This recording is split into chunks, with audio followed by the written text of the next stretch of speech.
NoSo Connection, welcome to another NoSo Live WWE Rewatchables Part 2. We'll be covering 1994 to 2003 tonight. JT and Ryan back with you. Ryan, our last one was a big success. We had a lot of fun, a lot of engagement, had a lot of questions. When's it coming back? So it's good to be here. It is a PLE week. We got Clash in Italy coming Sunday. We got Mask versus Mask on Saturday with the Grande Americano War, which should be a lot of fun. And, of course, we've been previewing everything for those all week. We had the fallout from Saturday's main event last weekend, and then you'll be running the post show this weekend as well after Clash, recapping everything. So be sure to check out NoSo Connection. If you're new here, you're just checking this out for the first time, thank you. Make sure you subscribe, put the notifications on so you get alerts for stuff like this. We do been doing more lives, which is fun. Yep, a lot of other cool content. I will say, Ryan, we almost didn't make it here. I just had a tough accident. I'm not afraid to admit it. As an old man, I fell down the stairs coming to do this show. I played basketball. I did some yard work. My legs were a little wobbly and went right down on my ass all the way down. I looked like someone we're going to be talking about tonight, Mr. McMahon, maybe like a stooging like he would do in 98, 99, just kind of flopped. I will say what made me feel good is my kids came running to check on me as soon as they heard me go tumbling down the stairs. So I was like, okay, at least they care enough to stop whatever they were doing to make sure I wasn't dead. Yeah, good thing you didn't fall into your boiler room. Another thing we'll be talking about today, right? That's true. That's true. Yeah, you're on the other side of 4-0, so things are old, buddy.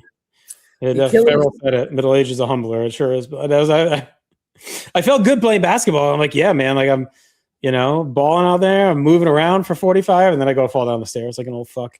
I need some Bengay. I can get it at Walmart maybe. I hurt my back gardening, building my wife a garden. So that's a little not as cool, but whatever. Hopefully it hurts. So anyway, if you see me start to ache or be sore or wince as we go through this, that is why. But I am excited, and I was like, I'm going to forge on, cripple or not, to do Rewatchables Part 2 because the first one was a ton of fun. So let me lay it out for you. What we're going to do, Ryan, fill in any gaps. We are going to go through the years 1994 to 2003. We're going to rank them based purely on rewatchability. So I don't care if it's his best matches, storylines, biggest names, biggest drawing, wrestling, whatever it is. This is purely based on the most rewatchable year. And we did our first set last time, and now we're going to do these 10 years. As you'll see, Ryan, we've broken out a lot of categories. We have kind of the tag team of the year, the wrestler of the year, feud of the year. We'll use those as conversation points. We want you in the comments watching live to let us know if you agree or disagree as we go through this, where you would rank these. And then at the end of that, we're going to do 40 trivia questions. Dick Clark's at 97. We'll see. 40 trivia questions from this era, 94 to 03, via Kahoot. Ryan, you want to put up the Kahoot code here if anyone wants to start to prepare? As we learned last time, set it up now while you're watching Rewatchables before you get to the trivia. Have a second tab, separate device. Prepare yourself, log in somewhere else so you can watch YouTube, see the questions, hear the questions, and then you play on the Kahoot, right? So you'll know which one to pick. So Be sure to get logged in now. We'll keep sharing the code as we go. And Ryan, actually, why don't we put it in there? 8413151. I'm going to put it in the chat, and we'll pin it. And I probably should ask you this before, Justin. Did you do 30 seconds on the Kahoots? I did do 30 seconds, my friend, yes. Good. All right, I've pinned this comment. There's a Kahoot code in the comments. We'll have 30 seconds a question, 40 questions. Like last time was, again, a lot of fun. And we'll tally a winner for tonight, and then we'll do kind of where we stand overall after the last one as well. So, all right. Any other business you got, Ryan, or you want to get into this? Nothing. This is coming up in audio on Sunday. So if you're an audio listener, join the YouTube so you get all the alerts. Join the Facebook for you get all the alerts. And if you're on the YouTube and you're not in the Facebook, reach out to get on the Facebook so you know it's aware. I know we had guys stumbling in last time that were like, oh, you're playing Kahoots. I wish I knew earlier. So if you're listening now, just join the Facebook, and that's where you can get all your updates there. So, Justin, I think we're going to have some very high years here and some very low years here. Yeah. We're grabbing all of the Attitude Era and the majority of the New Generation Era. So yeah, and I think there's some here where if you were to do like all 40 years, like you have like the all-time contenders in this one here. on both trajectories, the lows and the for sure. the highs and the lows. At the end of this, we should pull Aaron's old year that was rankings and stack up how we did it versus like his, like kind of stack rank at the end and see pay-per-view matches and pay-per-views. Yeah, I'm curious though how much weight that carries, Yeah. All right. Ready? Set. Go. The first year is 2002, Justin. And the top star? Yeah. The top star was Hulk Hogan, Hollywood Hulk Hogan. The biggest heel was Brock Lesnar. The best tag team was the SmackDown 6. The biggest match was WrestleMania 18, Rock Hogan. The best match was WrestleMania 18, Rock Hogan. The biggest feud was Shawn Michaels versus Triple H. A few high points was the NWO arriving, Eric Bischoff's debut, WWE brand splits, Lesnar, Cena, Orton, and Batista all debuting in the company in the year 2002. Justin, a very underrated year in my opinion, and then a year with a lot of highs and a year with a lot of lows, and the definition of a transition year in my opinion. Colin says Triple H a bigger heel. I did go back and forth. You'll see when we get to 03, obviously. I think Triple H, he's a bigger heel. He doesn't really turn heel to July. That was it. Yeah. But Brock's heel run's about the same, to Bob's point probably. But I don't know. He just feels like a more of a kill. Like, I just don't think the end of Triple H, besides the Shawn stuff, I guess, it just feels like his more top heel stuff's 03. But I know, but he wins the Rumble as a baby, wins WrestleMania main event as a baby. He did try and end Shawn's life, yes. Trent says, don't forget, get the F out. Obviously, yes, another big moment in 02. And 02 is an interesting year because I think it's like low key. 97, we'll talk about, it's close to it, but like 02 is one of the craziest years when you look at the volume of change that happens within the year itself. Like the beginning of the year is radically different than the middle of the year and is radically different from the end of the year. Like everything changes so much and so dramatically throughout this year that it doesn't even feel like the same company by the end. And it isn't, right? The name's different, to Trent's point. It's like the name's different. We have this infusion of young talent. We still have a lot of the big names hanging around. Austin leaves halfway through, right? He's gone, and he had obviously been a big driver over the last half a decade. Rock's in and out. You got the draft. You got Hogan back as a fucking face. Flair, right? Flair. Yeah. So it's like, it's just such a crazy run. And then you got the brand split, right? Our buddy Farrell's here. He's going over this every other Friday and Ruthless on the podcast here. He sees at the end of 03, but like all this shit has been like building toward that. And, check out that and the archive when Jake Williams was hosting back the Ruthless Aggressive covering 02, 03. Those initial brand split days were wild. Like shit was happening all over the place. Guys were getting random gimmicks, like Reverend Devon and Deacon Batista and, Solo Bubba and JBL or I should say Bradshaw. It wasn't even JBL. Superface Kane. Like there was such weird stuff early on in the brand split. And then Hogan suddenly gets super over as a face. So I think it's rewatchable in the fact that it's never really monotonous. It's like stuff's happening. And then I didn't even talk about the back end of the year with SmackDown. You get the SmackDown 6. We kind of cheated to get them all the tag team, but they're so interchangeable. You kind of have to. Yeah. Like the stuff they were churning out on TV every week was insane. And then you get the Brock Taker series, which is fantastic too. Yeah. And then even the mid card stuff is super fun. Like Booker T goes back into the mid card, but they supplant them with Goldust, and that is like legit comedy that actually works. And then they come in an endeared tag team and go on a run. And then you have tag teams like Chuck and Billy for 6 months, which is an incredible run with Rico, turns into 3-minute warning. And then the angle with Bischoff and Billy Gunn and Chuck and Billy and Rico, all that stuff. So that the mid-card stuff is also awesome. Then you have like Heyman thirsty on SmackDown. You have Warts and Triple H sucking on Raw, but sometimes have decent stuff too.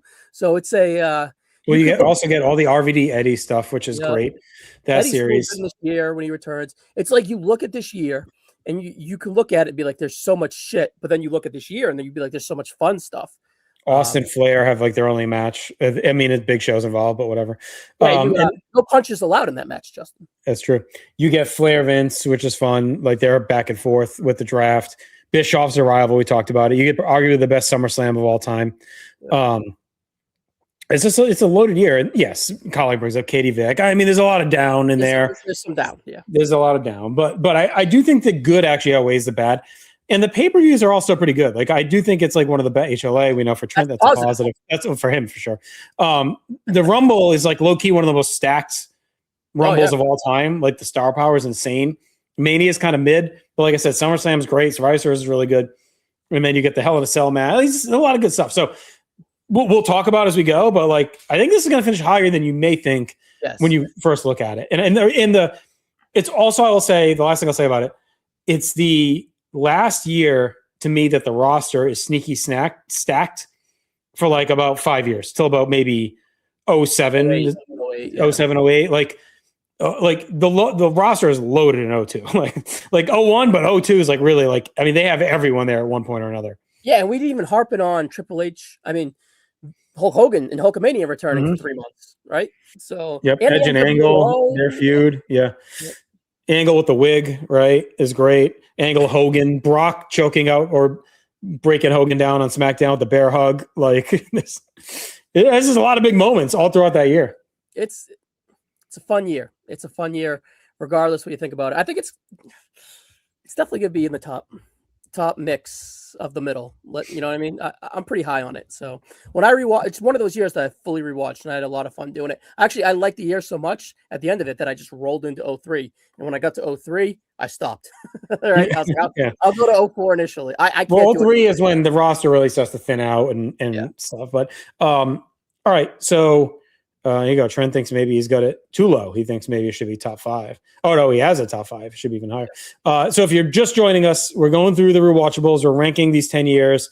Then we got trivia coming. I would say, maybe 45 to an hour from now, probably we'll be diving into the trivia. 45. If we do 10 minutes per year, we gotta, we'll be, well, again, it's the first one. And we had the intro. Yeah, no, we're good. All right. So anyway, do you want to put the Cahoots in the chat on YouTube? You want to flash it real quick in case anyone's new here? Okay. To my final point, Justin, is it's a top 4, 5, 6 match in company history in this year as well, too, on a lot of people's lists, and that's Rock Hogan, right? So that should carry weight to remember with. And I'm actually glad we started with this year because it's a good way to kick it off. And we're going to transition to the next year here, and that is 1996. All right. And your biggest star is Shawn Michaels. Your biggest heel is Mankind. The best tag team is the Smoking Guns. The biggest match is Bret and Shawn. The best match is Bret and Diesel. Should that be Bret? Should that be, or excuse me, the best match is Shawn and Diesel. Should that be Shawn and Mankind? Well, we can talk about it. We can talk about it. All right. And then the best feud is Mankind and The Undertaker. The Boyhood Dream, Sid returns, Mark Marrow, Foley, Invader debut, King of the Ring, which leads to Austin 316. And you can see there, Justin, with my little emoji, I got a middle finger up right there for that 316. So sure do. Now, I talked pretty heavy on 02 because it's a little bit more current. I'm going to roll and let you go with 96 because, it's right in your era of wrestling wars. Yeah, I love 96. It's similar to 02 in ways where there's a lot of change, right? They're purging a lot of the old guard out by early in the year. They're completely overhauling the roster. They bring in a lot of WCW's castaways and push them up, right? So all the guys that kind of been in the mid card all move up. They start bringing in some name guys to like be enhancement talent from like Smoky Mountain, like workers, which is good. Like they give them wins on Superstars and then put over guys on Raw and the house show. So that worked well. Shawn has a great year in ring as world champion. I will say, having watched it for Wrestling Warzone, which is every other Monday here, over the last few years with Chad, like the week to week does get a little bit monotonous. Like they don't break out as quickly as you think they may from some of the 95 doldrums. Yeah. Some of those like 4-week tapings they would do that last week before the pay-per-view was a little bit rough at times. So I do think there's some really big highs, but it's a little bit more mid than you may remember. But honestly, a lot of it was just clearing the decks to rebuild the ship for 97, 98, 99, right? Like it's that rebuilding year as a team. You're like, oh man, we lost, 95 games or whatever. But you start to see they played a lot of young guys and they started to give them the reps that would come into, fruition over the next few years to carry and rebuild the program, right? So like that that's really the highlights of 96. And if you are a fan of reliable, consistent, like I wake up, I'm a routine guy, I know what I'm going to get, 96 is probably for you because it's very rinse repeat. Like they hit the same beats, they got the same stuff. Like it's a little bit repetitive, but some people like that, right? They like the flow of the regular schedule. Also, the last thing I'll say is the pay-per-views are a little shaky, right? There's highlights in them, but besides King of the Ring and Survivor Series, like the rest are kind of hit or miss. It's a bad Rumble. Mania 12 is kind of what, depends how you feel with the Iron Man, really. SummerSlam has got a couple moments. Trent mentions it here in the comments, the tag division's in the dumps. Absolutely. I think it's one of the worst tag years ever. The Ford tapings are rough. But there's a lot of stars coming out, like Austin, Ahmed Johnson, Mankind, Vader, Goldust, Sid's back. Like there is some fresh feeling in there for sure. And if you like Camp Cornette, 96 is the year for you too, because they were all over the fucking place. So my biggest takeaway from listening to you is they start to build some consistency and some momentum that we'll talk about later in the 90s, right? And a lot of that started here. And it was like shaking off the stink of 95 as well, as you said. This should finish higher than 95 and maybe even perhaps the year before that. We'll talk about that too, but this isn't higher than 02, I don't think. No, I don't think. And I do think Sean Diesel and Shawn Mankind are honestly about the same for me. I'd have to look. I think. Well, you got a real finish with Diesel, right? So. Yeah, and I feel like I had Sean Diesel maybe at I can look quick, but I think I had that last I watched at 475 maybe.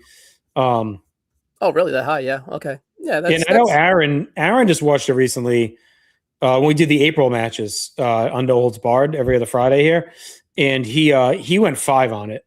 Really? I know that. Okay. Yeah.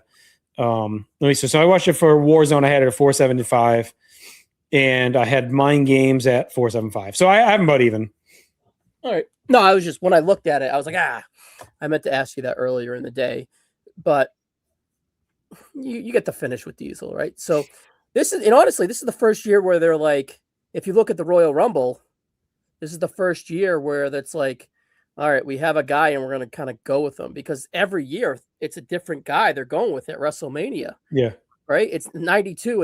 It's Macho. We're trying to run that back. And then 93, we're trying to save everything with Hulk. Forward, it's the redemption. 5, it's Diesel trying to make the next top guy. And now it's Shawn. It's like the ushering of that new era finally, instead of trying to put a Band-Aid on everything, if you think about it, right? Because the Band-Aid started with Macho, then it started with Hulk, and then it was like, oh, shit, we got to make up with Bret. They kind of tried with Bret, but they aborted it quick. Yeah. And then it's like Diesel's the guy, and that's like Shawn. We're finally going with the youth movement. And you see, I bring that up is because you see the start of the change of everything. And but I said, like I said earlier, I love this. Good. Yeah. If there's anything to keep in the back of the mind when we have a tiebreaker with this year, it's like we got to weigh Shawn in Mankind, but we got to also weigh that tag division, man. Oof. Yeah, it's bad. Yeah. I think Colin nails it with this. 96 is a good year if you like watching your team rebuild and get a sense of accomplishment to brag to your friends. And that's how I felt. Like I stuck with 95 and 96, and I was rewarded at 97, 98, and I know like with this awesome wrestling, right? Because I was rewarded by staying with it. I didn't come in after. Farrell says, right, I bought the first album. Like that's kind of what that felt like. So I think it's safely after 02. That's fine. You do have some historical moments. You get the Iron Man, the Boyhood Dream, Austin 316 is a big deal. Bret coming back, him and Austin, the Pillman gun incident. Like the end of the year, like starts to pick up with some good stuff. But yeah, because you're shedding the new gen and you're showing flashes of the attitude. Yeah, beating Shawn was like a big moment. Mm-hmm. That Survivor Series is awesome. Yeah, and Shawn's reign has some good matches, but like the Bulldog feud is rough. Like it's kind of stupid, and the Vader match ends up being kind of weird shit. And even you get Undertaker, Mankind is fun. But like Undertaker Goldust is kind of buns. So like those alternate every month. But and you also get Rocky's debut, Colin reminded you would look at this year and you'd be like, Shawn had a really good year, but on the surface level of it, right? It's his promotion, it's his time to be made and become a top guy and see where he can bring the company. But his 2 best friends leaves, guys that he would work with. He works with one of them, but he's gone. Bret Hart is gone till what? October, September, right? Yeah. And then you're gone stuck until November. And then you think I got Vader, but Vader's a fucking mess, right? And then you got Mankind, who's awesome, but he's so strung up with the Undertaker. He's the workhorse for sure. Yeah. And I'll tell you one thing, 96, and I don't want to keep like hammering this on every podcast I do, but like it soured me a bit on Owen watching him week to week because he gets a lot of chances on TV to like Nitro was getting these good matches on Eddie and Benoit, Malenko and the Cruisers and stuff. And then like you look at who's doing that on Raw and it's like, all right, Owen, Mero, like get someone do something. And it's like Owen would get like this 10 or 11 minute match and it would be like 2.25, 2.5. You know, it's like he's supposed to be a workhorse. You know what I mean? So like that watching that run has actually hurt his case for me and like stuff like GWE. I've always thought he was a little overrated. You know, you don't want to disparage him, of course. You don't want to say he also gets a pass, but I'll say this to prime time here. I wasn't expecting a Wyclef reference. You should expect any 90s music reference out of me in any of these, just so you know. All right, 96 under 02. Yep. So we're going through these 94 to 03, ranking them by rewatchability. Weigh in with your comments. Then we're doing the trivia. 40 questions from 94 to 03 live. As soon as we wrap up with the rankings, here's the Kahoot. Get in on a separate device is probably the easiest way to do it, or a separate tab with 2 windows if you want to shrink them down so you can watch the YouTube while you also have the Kahoot up. It's going to be 40 questions about 94 to 03 WWF wrestling, WWE wrestling. And we're going to maybe have a prize in the end. And then also we're going to stack these on the last trivia and we'll have like all-time winners. So, I don't want to show too much of the prize. All right, what do we got for the next year? An interesting year to piggyback off here of 96 and continue the conversation, in my opinion, because 96 would lead to a lot of good in the Attitude Era, right? But is this is the middle of the Attitude Era? Is it good? And that is 1999.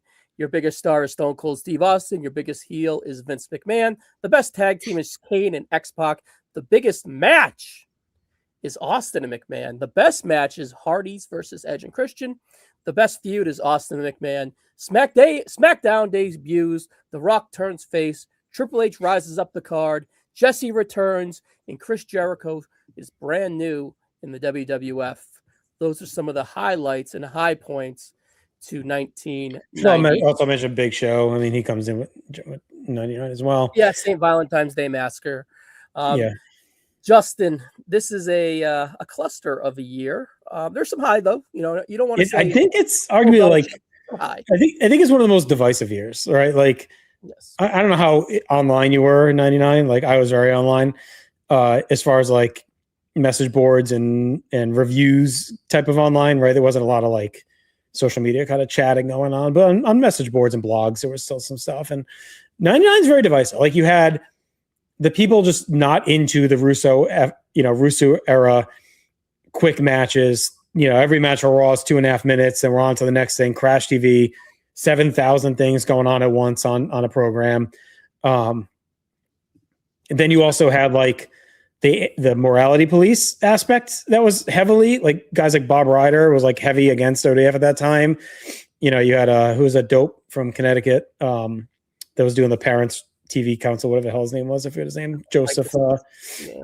Was it Joseph something? I don't know. He ran for vice president, I think, at one point. He was a clown. So like you had a lot of that, like the moms against the Al Snow with the severed head. Like there was a lot of that stuff going on. But it was also arguably the most like fucking popular, right? Like they're on all over pop culture. We're on MTV. We're on, you know, other TV shows popping up here and there, doing guest spots. Shasta McNasty, right? Like we're doing all kinds of guest spots and everything else. They're expanding for a new show for the first time in a long time with SmackDown.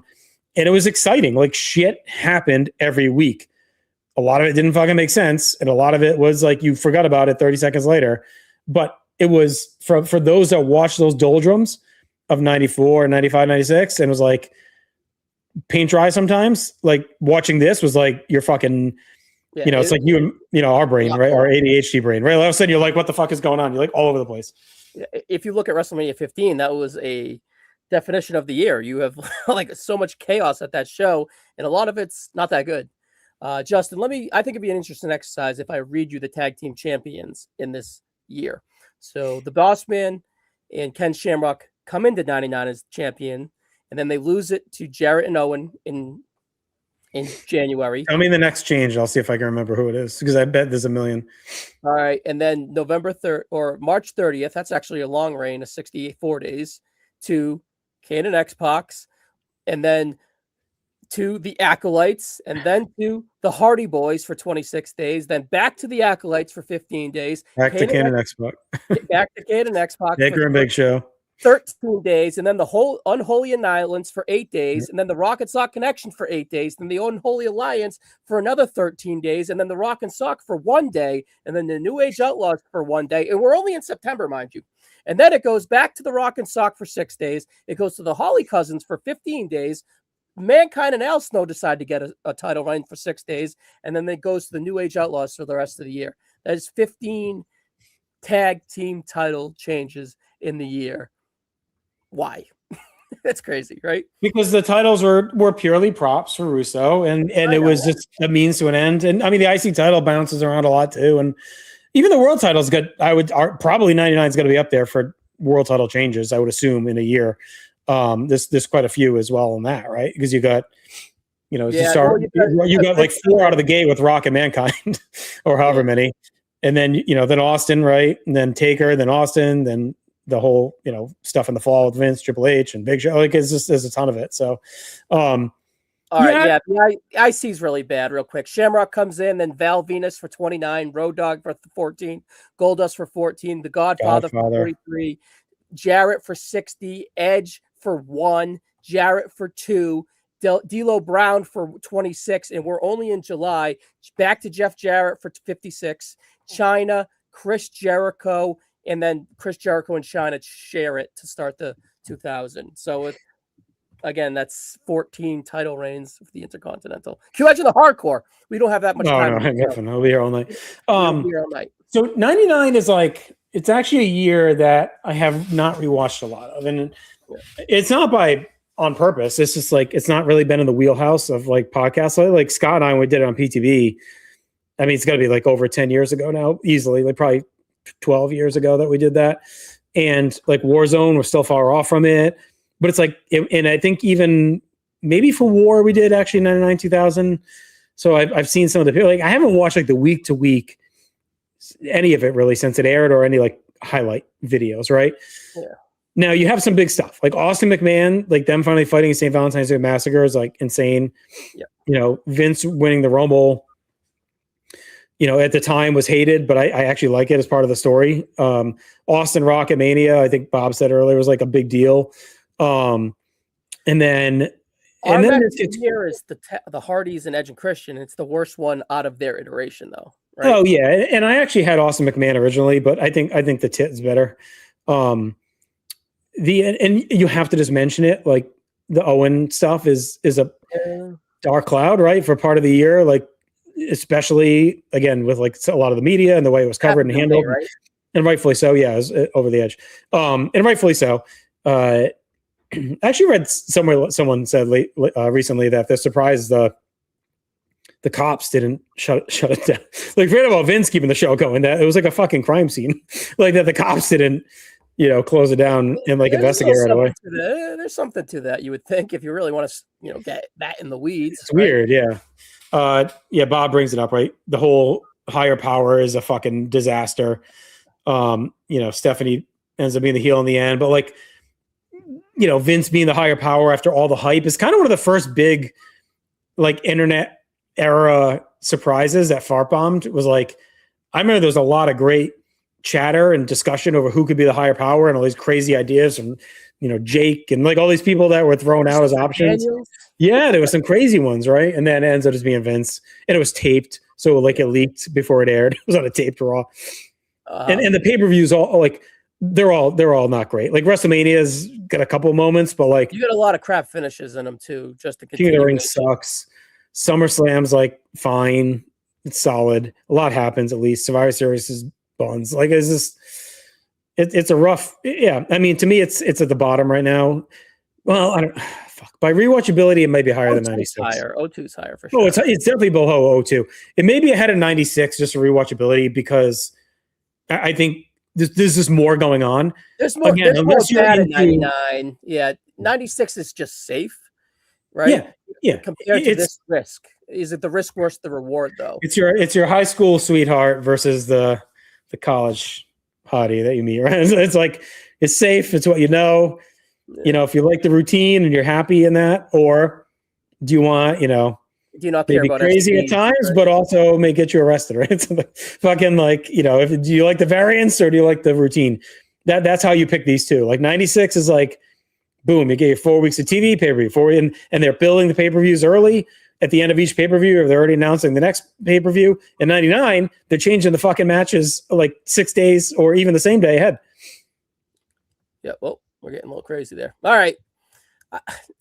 You want to just put it above 96 and we'll reassess later?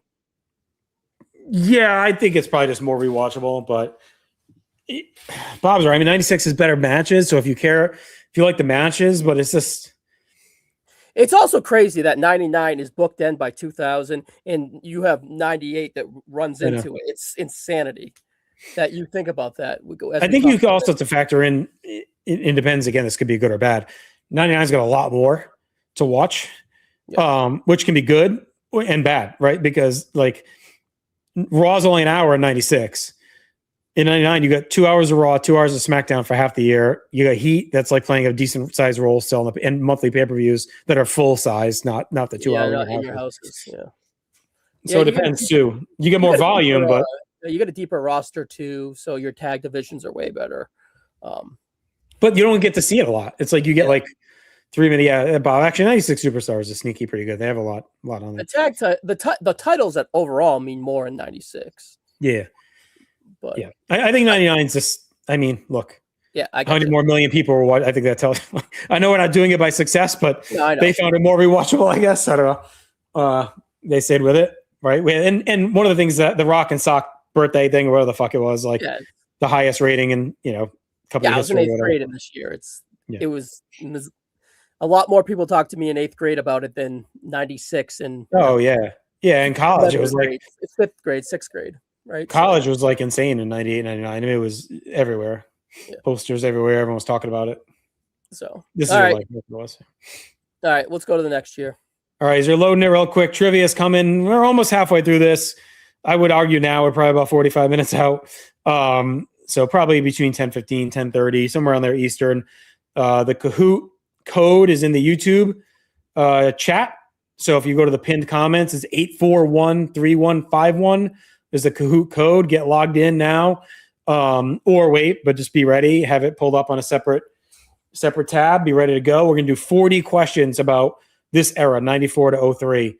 So stay with us. We're still ranking the years if you're just popping in. But all right, 94 is the year up next. Your biggest star is Bret the Hitman Hart. The biggest heel is Owen Hart. The best tag team is Shawn Michaels and Diesel. The biggest match is Bret and Owen. The best match is Razor and Shawn. The biggest feud is Bret and Owen. And then the highlights are the Hart family issues, the new generation era, the Click on the rise, and Luger flames out. Justin, those are some of the highlights and honestly lowlights in a way too of 1994. Now, I personally just completed 93 of my watch, and I'm not really looking forward to go to 94. I'm taking a little pause before I go to 94. That's more to do with the fall of 93 than it has to do with 94. I just don't think there's enough star power here to carry a lot of weight. But what I will say, the big four are really good this year. So listen, I love 1994. It's one of my all-time favorite years. I got what's the post there? It is. And I'd started watching in like 90. I was a diehard, but 94 was like, it was like my life in 94. Like my friends, like my close friends, I know a lot at that time. Like I had a few close friends that were like diehard. It's all we talked about. Watched everything, taping what I couldn't. If I missed Raw, I was fucking like heartbroken. I had to make sure I taped it. Well, like I was all in. I was in 8th grade. So like it was like my life at the time. The pay-per-views are all very high level. Like I was at the Rumble. My first pay-per-view was like, and I think that show's like criminally underrated. I think it's getting more love lately. I think it's one of the best Rumble matches. The main event stinks, the WWF title match. Yeah, but the Rumble match is great. And Bret and Owen and the Quebecers is great too. Right. So that helps carry. WrestleMania has got the 2 all-time matches.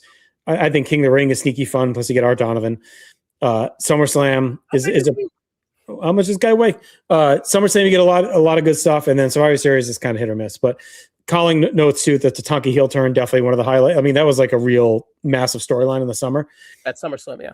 I think as you watch 94, Ryan, like you'll see that this holds true. I think it's really strong until August. And that's a lot of years, right? The fall doldrums. And I do think you'll start to see around Survivor Series kicks off the 12-month nadir of like 95. Like everyone says 95, but it's really Survivor Series 94 to Survivor Series 95. To me, that is like the real 12-month dog shit run. Because there's still some stuff coming out of SummerSlam that's entertaining. You get like the Brett Bulldog versus Owen and Anvil feud is pretty good. And you get Razor and Sean and Diesel as tag champs, which is pretty fun as they start to have, you get the Action Zone stuff when that debuts. So you get like Brett and Owen, you get the tag. So those are good.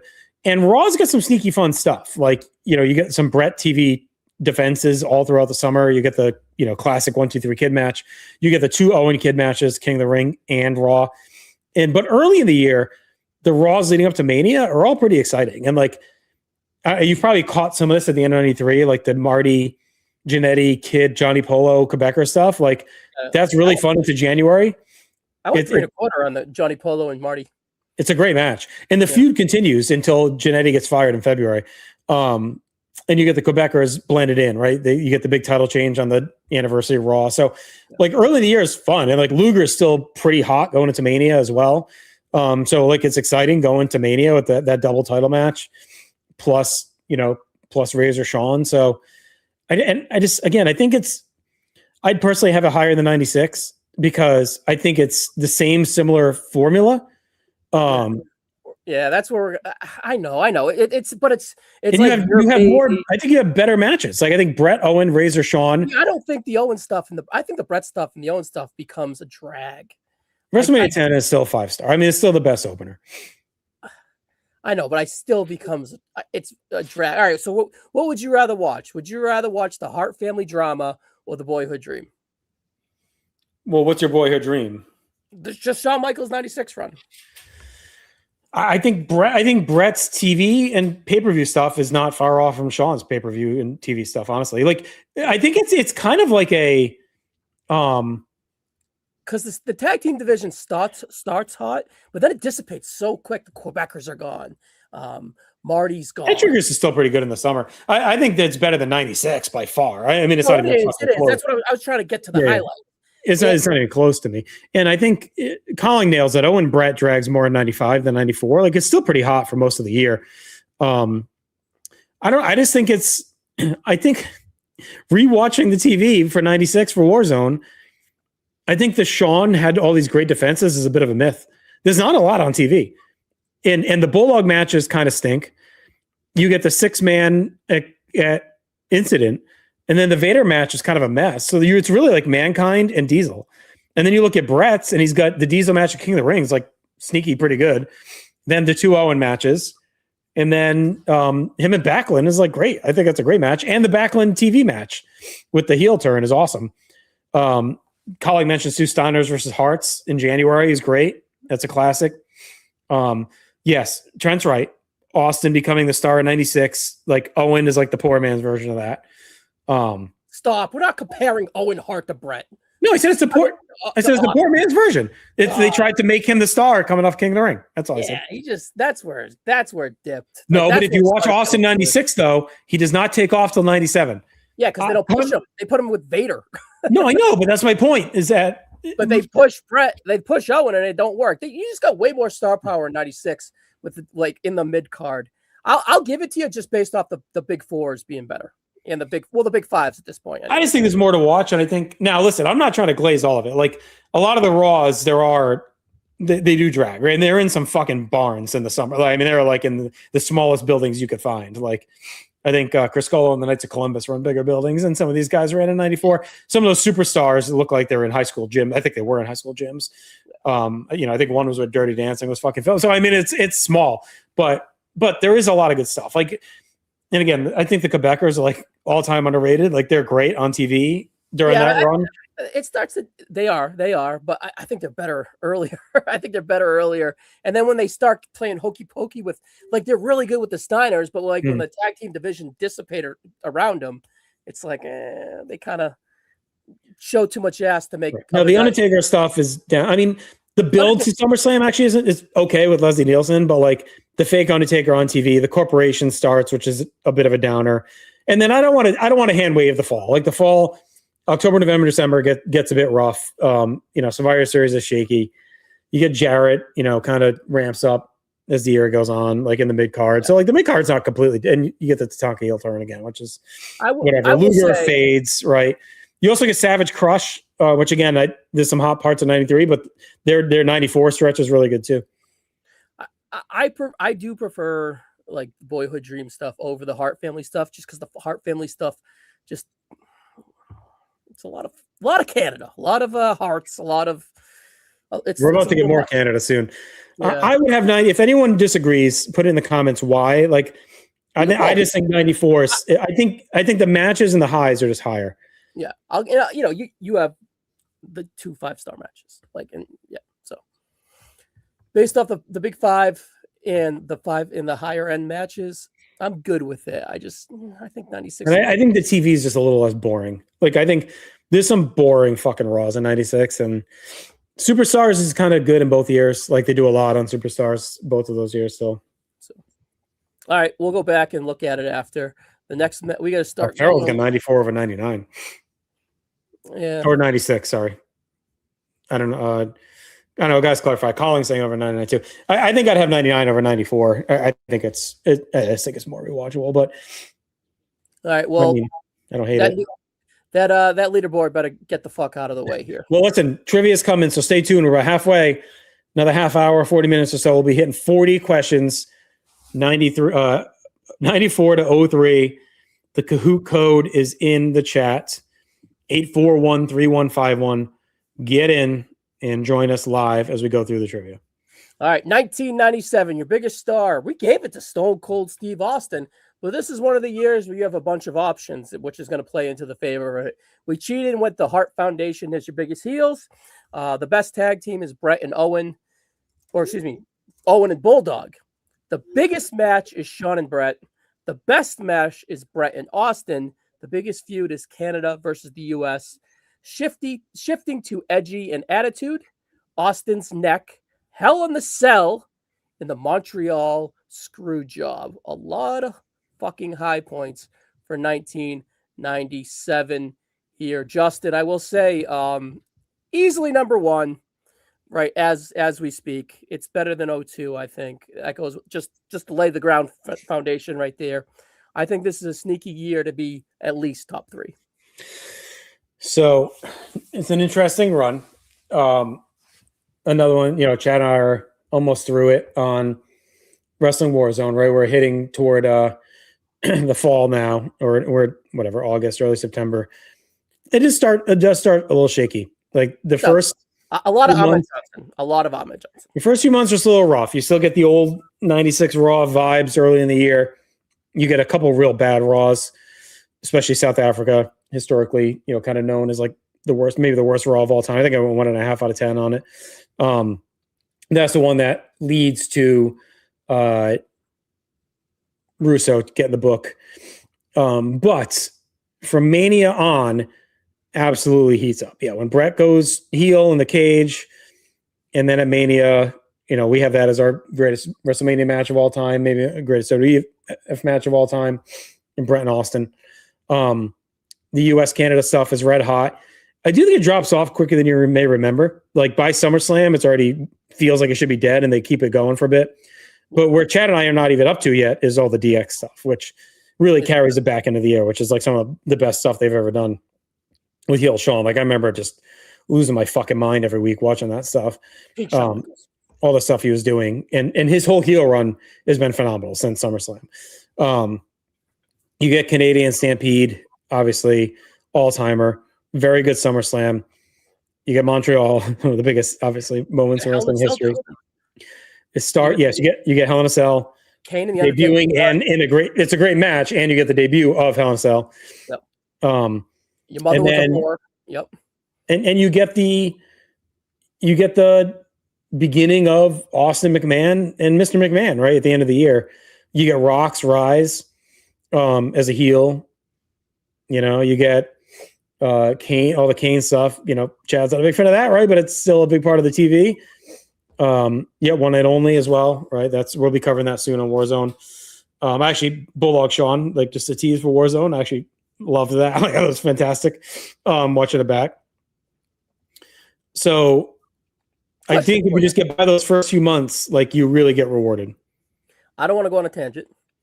Who's a better worker, Bulldog or Owen? I think Owen is classically a better worker. I think Bulldog has more big matches. All right, I'm content with that.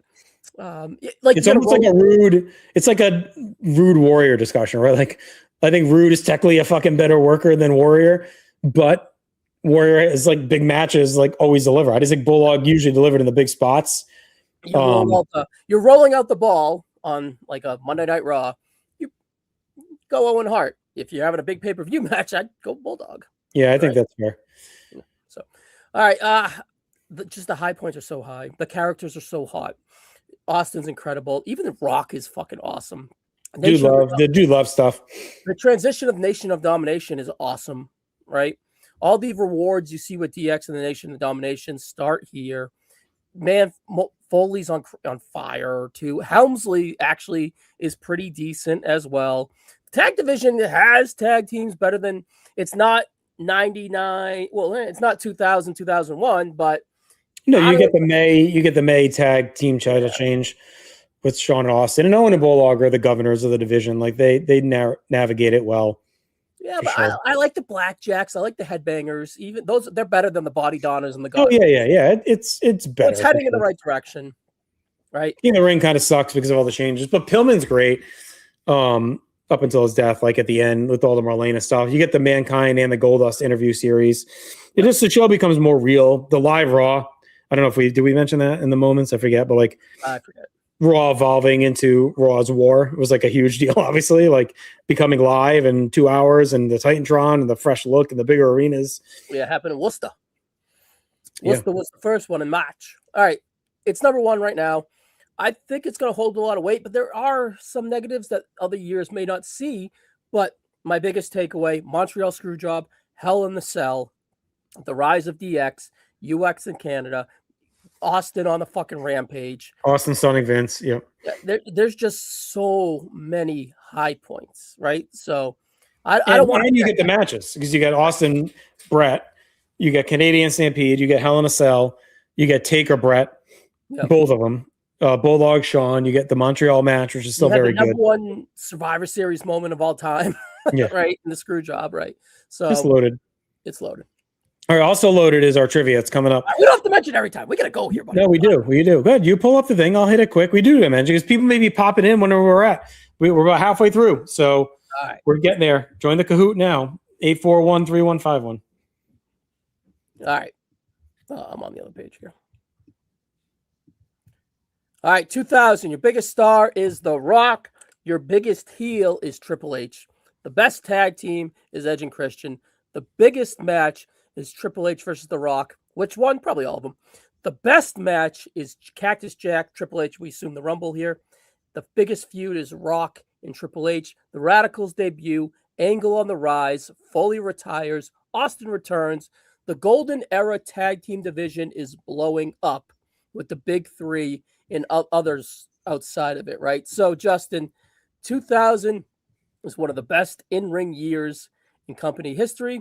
I believe when me, you, Toolman, and Chad did the best WWE years, Chad took this one, right? But, his he's very heavy on the work. The reason I brought that up is because the work is so goddamn consistent. So, Triple H's best year, The Rock's a mega star. Tag team division's on fire. They figured out SmackDown, an influx of all the things that you would see in 2001, 2, and 3 are inserted here with the Radicals coming over and Jericho landing and finding his footing. Where are you at on 2000? You high on it, or are you kind of like, I think it's a little overrated? No, I love 2000. I think it's probably the best week to week wrestling that WWF has ever had. Like, maybe outside like 86, whatever, some of those. But like the week to week of 2000 was on point. Chris Kresge always gets all the love, like whatever it was, but like there was continuity, there was coherence, the stories made sense. One show built to the next. Raw and SmackDown lived in cohesion.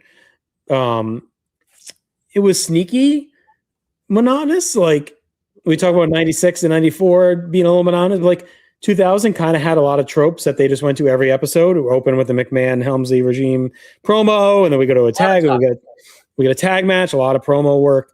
We usually had some sort of like Rock, Triple H, Dudley's, Edge and Christian, like some sort of tag at the end of the show. I think what sneaky hurts 2000 for something like this, though, is I think the pay-per-views disappoint more than they deliver. Like 2000 WrestleMania? Yeah. And I think that hurts the year overall. Like, I think the Rumble's great. I think No Way Out's hit or miss. WrestleMania is down. Yeah. Backlash and Judgment Day are pretty good. King of the Ring is an all-time fucking misfire. Fully Loaded is very good. SummerSlam's solid. And then the Fall is kind of hit or miss. And Survivor Series is like pretty bad. Do you think that's like influx of SmackDown and pour in Raws and pour in?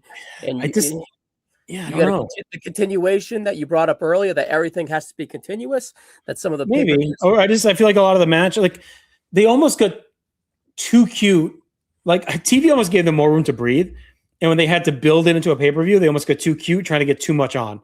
So like WrestleMania, right? They got a million fucking 2-3 ways and tags or whatever to try and get everyone on the card. King of the Ring, it was the easiest. King of the Ring 2000 is the easiest roll the ball out pay-per-view of all time, and they fucking botched it, right? Like you have the best work rate roster they've ever had. Put them in a fucking tournament and let it rip, right? Instead, you got Crash Holly versus Bull Buchanan. Like, what are we doing? Like you have literally the greatest workers they've ever had. Stick them on, put the fucking Radicals, Jericho, Angle. Like you have like the best roster. Just stick them out there, let them go. Yeah. Who won that year? Angle? The Love Triangle was great. Yeah, Angle wins there. But the Love Triangle stuff's great. With like Angle, Steph, Triple H is awesome. They botched the finish.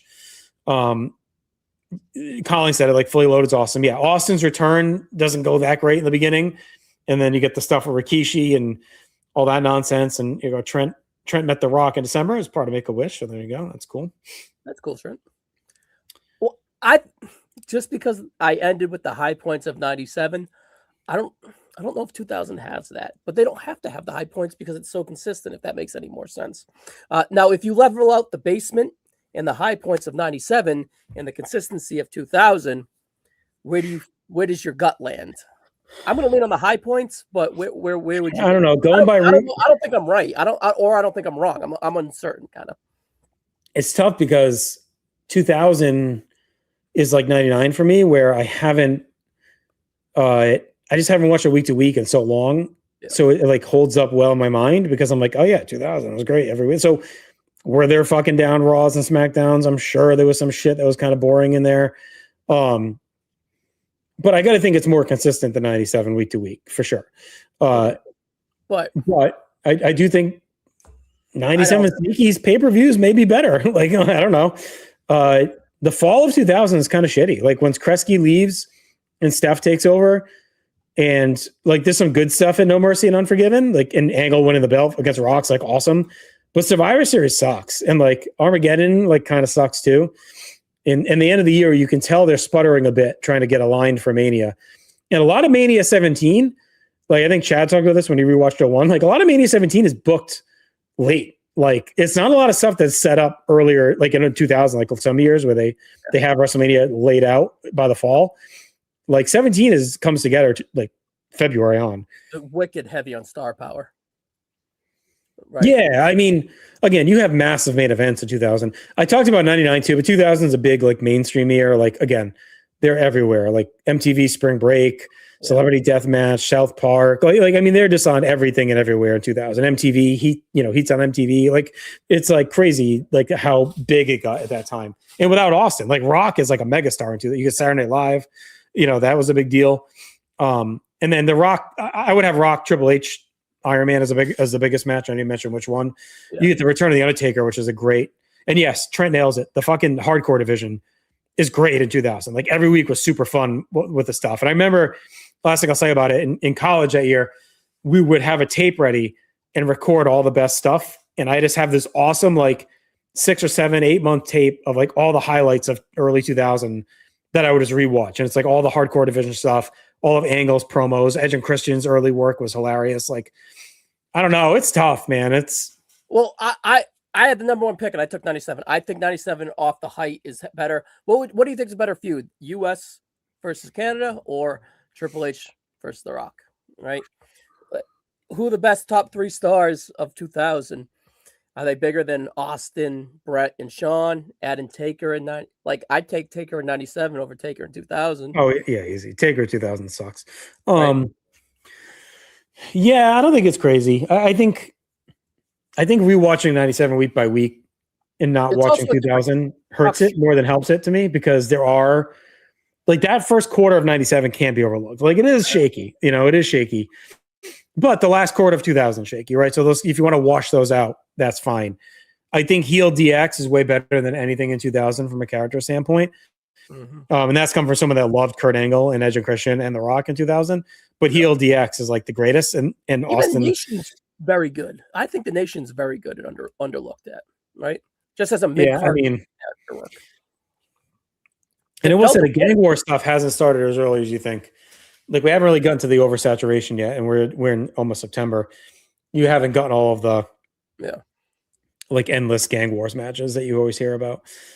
I'm fine with 97 above 2000. Like, I don't think it's crazy. It's just what my gut tells me. We can revisit it, but I think the pay-per-views hurt 2000. I think it just, if we'll get to 01 later, but like if you have the 01 pay-per-views in 2000, it's the greatest year in wrestling history, I think. You know what I mean? Like, I just think the week to week is so good and consistent.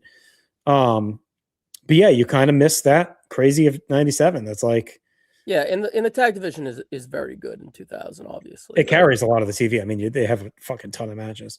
Yeah. So, all right, it's not like it's set in stone, but it's what our gut tells us right now. When we talk about the years around it, perhaps we'll sway. So let's go and head to the next year here, which is 2003, Justin. 2003, Ryan. Before we get to that, remember, trivia is coming. We got 4 more years left to rank, so we're getting there. 40 questions. Stay with us. Or if you're checking in, stick around, because we'll be getting to it. Kahoot 8413151 to join us for the trivia, so be sure to be ready. All right, the year is 2003. The biggest star is Brock Lesnar. The biggest heel is Triple H. We'll get into that. The best tag team is the world's greatest tag team. The biggest match is McMahon and Hogan. The best match is definitely Benoit and Angle. The best feud is Brock and Angle. I think Brock and Angle is an excellent feud, just to lay that on the table. Now, this is where 2003 is so like maligned. It like highs and lows is the definition of it. Like, they try to revisit the Austin and McMahon magic, but they split them apart, and they do Hogan and Vince, and then they do Austin and Bischoff on the separate shows and try to make that like the playbook of 98, 99. Shawn Michaels is back full time. Goldberg debuts. Triple H's Reign of Terror, and Brock Lesnar rises to the top. Those are some of the strong attributes of 2003. Now, Justin, this is a year that I have watched fully, that I'm pretty high on. I think SmackDown's really good, and Raw is hit or miss. Oh, as Trent kind of says that. The pay-per-views are really good to an extent, but like the lows are lows. Like, think Vince and Stephanie, right? They have stuff like that. The tag team division that we were gushing about in 02, low-key dissipates a little bit, right? But you use the stars and the equity that you put into it with Edge and Ray, and you put them in the singles. But like Edge gets hurt and is gone throughout the year. Jericho and Christian's really good. You're still running Booker and Jericho, or Booker and Goldust, excuse me.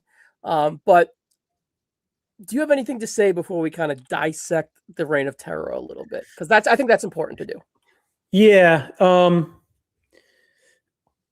It's 93, I think, is like the inverse of a 96. I mean, 03 is like the inverse of 96 to me. Like, 96 is sowing all the seeds for the rise of Attitude, and 03 is deconstructing the Attitude Era and getting us into the new generation, or whatever the fuck, Ruthless Aggressive Era, right? Like, I've always saw WrestleMania 19 as like the official end of Attitude Era, like Austin Rock final match. Austin's gone, Rock's pretty much gone. Everyone else, like Shawn's like born again. So I don't know. It's just very, very different, right, from what we had in the Attitude Era. I always thought 17 is the peak and 19 is the end, because right after 19, it feels like a dramatically different company. Like Goldberg's here, Rock and Austin are gone. Brock's pretty much now like the guy on top. Angle's out for a bit. Edge is out. Like just a lot of Orton's figuring it out. Yeah, Cena's on the rise. Like that Brock Cena match at Backlash kind of illustrates my point, I guess, of like it felt like a new era, like more reality based, more in-ring based, like they were going to that.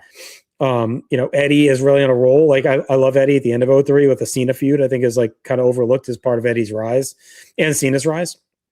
Edge, like I said, Edge is out for the whole year. Christian's up and down. Booker's kind of up and down, especially after Triple H beats him. The crowds are still pretty good. Like I do think there's some sneaky good pay-per-view shit in there. It's a lot of Kane though. It's a lot of Kane. RVD is like, you get a lot of RVD, but it's not like the best RVD. The Jericho Trish story begins at the end, Farrell says. It's true. Yeah, this is a great point. Like we talk about 96 being like laying the foundation for your championship team. 03 is now you're like tearing it back down because you have to reload, but you have all these old aging guys with big contracts. Like how do you transition? Colin says that the Kane unmasking was huge. Like I remember at work, I worked nights at that point, and I remember going to the break room. I go and check Raw, and I took my break at the end of that episode to see like Kane take the mask off. It was a big deal. That's also when TNN goes to Spike TV, which is, I know it's a weird note, but it was like kind of like a shift in like the presentation a little bit. So I don't know. What are your thoughts on the Reign of Terror? Let's get to that.